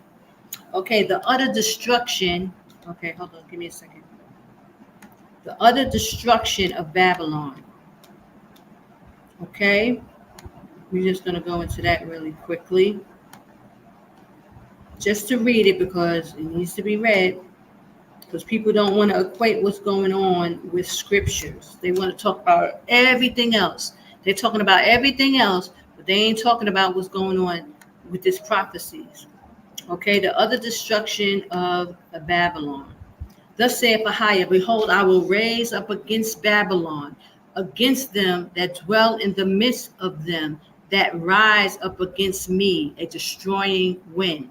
And I will send unto Babylon fanners that shall fan her, meaning war and, arrows and bows and guns, and shall empty her land. For in the day of trouble they shall be against her round about. Against him that bendeth, let the archer bend his bow, and against him that lifteth himself up in his brigading, and spare ye not your young men, destroy ye utterly all her hosts. Thus the slain shall fall in the land of the Chaldeans, and they that are thrust through in her streets. For Israel have not been forsaken, nor Judah of his power, or AHAYAH of hosts, through their land was filled with sin against the Holy One of Israel. Flee out of the midst of Babylon. Deliver every man his soul. Get out, get out, get out. Be not cut off in her iniquity, for this is the time of AHAYAH's vengeance. He will render unto her a recompense. Babylon hath been a golden cup in AHAYAH's hand that made all the earth drunken, and the nations have drunken of her wine. Therefore the nations are mad. Babylon is suddenly fallen and destroyed. Howl for her. Take balm for her pain. If so be she may be healed. We would have healed Babylon, but she is not healed. Forsake her, and let us go, everyone into his own country. For her judgment reaches into heaven and is lifted up even into the skies. AHAYAH has brought forth our righteousness. Come and let us declare in Zion the work of AHAYAH, our power. Make bright the arrows, gather the shields. AHAYAH had raised up the spirits of the king of the Medes. This is Iran, modern day Iran, spirit of the kings of the Mede. For his device is against Babylon to destroy it, because it is the vengeance of AHAYAH, the vengeance of his temple. And we just saw in Daniel 11, it was saying that the king of the south keeps hitting, at the king of the north. They're pushing and pushing and pushing Iran, causing her to have to strike, because they killed 3 high officials in Iran. They killed the president, and they killed, I guess, the guy who's going to be president, the next president in line. They got him out the way 3 months ago, and now they killed 2 other AHAYAH officials. One who's overseeing Hamas. In Iran, they did that. They took him out in their country. That's a problem. Jeremiah 51:12. Set up a standard upon the hills of Babylon. Make watch strong. Set up the watchmen. Prepare the ambushes. For AHAYAH had AHAYAH had both devised and done which he spake against the inhabitants of Babylon. Praise AHAYAH Bahasham Yashaya. I'm going to leave it at that, because I've been on long enough. Praise AHAYAH. But I just wanted to give y'all this information. It's 3 hours. I give all honor and glory and praise to AHAYAH. We have to declare what the Most High is doing. Cry out and spare not. The prophesy on Nineveh. They have to go to these places, these cities, and raise up the men and have these men repent for the sin, so the Most High can, have grace in his eyes. These men have to go and talk to these brethren who are out of control, so that they can get themselves together, and hopefully they will repent and start to come out of Babylon and prepare to get out. So praise AHAYAH Bahasham Yashaya. I'm going to close out. I pray that you all are making your way out of Babylon. People think, because the summer was here, all this stuff is going on, and it's going on right in your faces. Brothers and sisters, this is going on in your face. Please get out. Please get out. And get, yourself together. Get food and water. Get out of Babylon. Get to Jordan.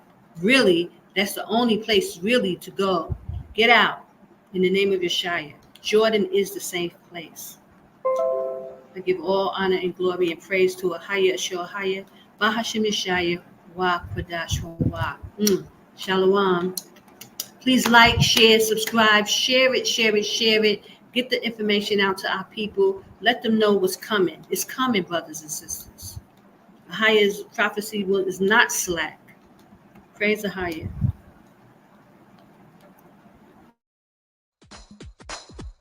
Judah, sound the trumpet. Hey, let's go. AHAYAH Bahasham Yashaya.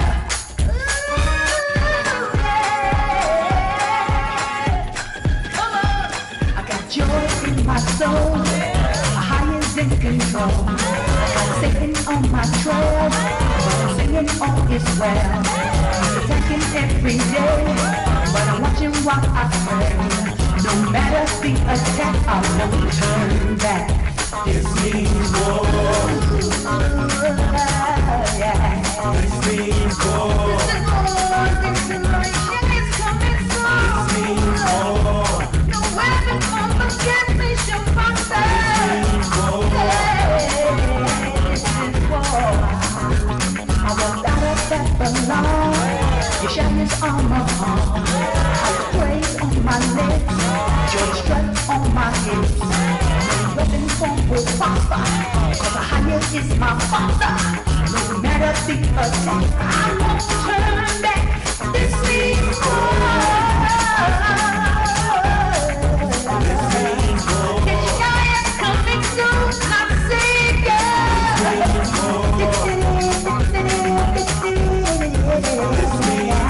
I am ready. I plead.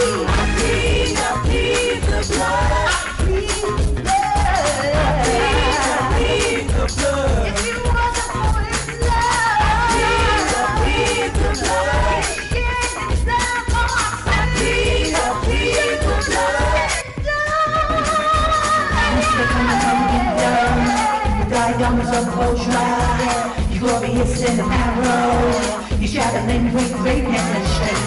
Who's the coming from Edom? With thy garments of Bozrah. You're glorious in the barrel. You're traveling with greatness and strength.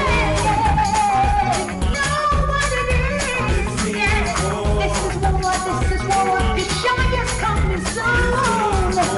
Get ready, the lost sheep of the house of Israel. Get out of Babylon and get within the waters. You can't have no family. You can't have no victory. Yashaya brings a million. Yashaya, Yashaya, Yashaya.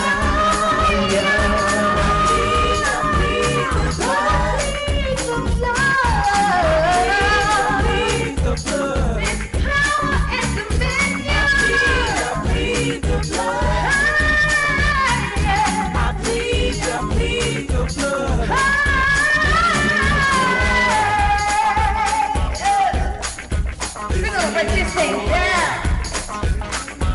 Praise the higher. Praise the higher. Praise the higher. Hey. Come on, love. We're gonna do the Jordan strut. Come on. Yeah. Come on. Yeah, we're gonna do the Jordan strut. He's bringing all the nations to the valley of Jehoshaphat.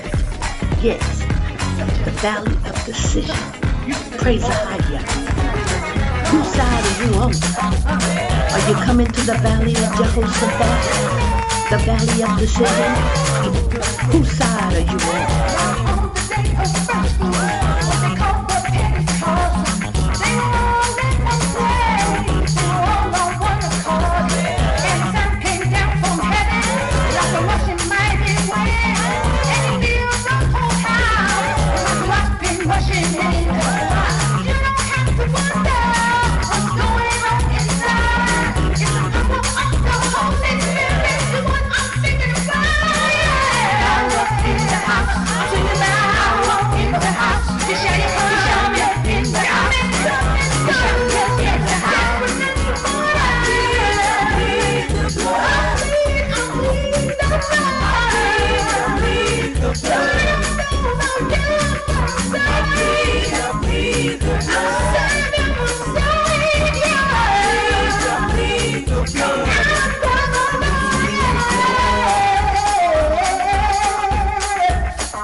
Strut yourself.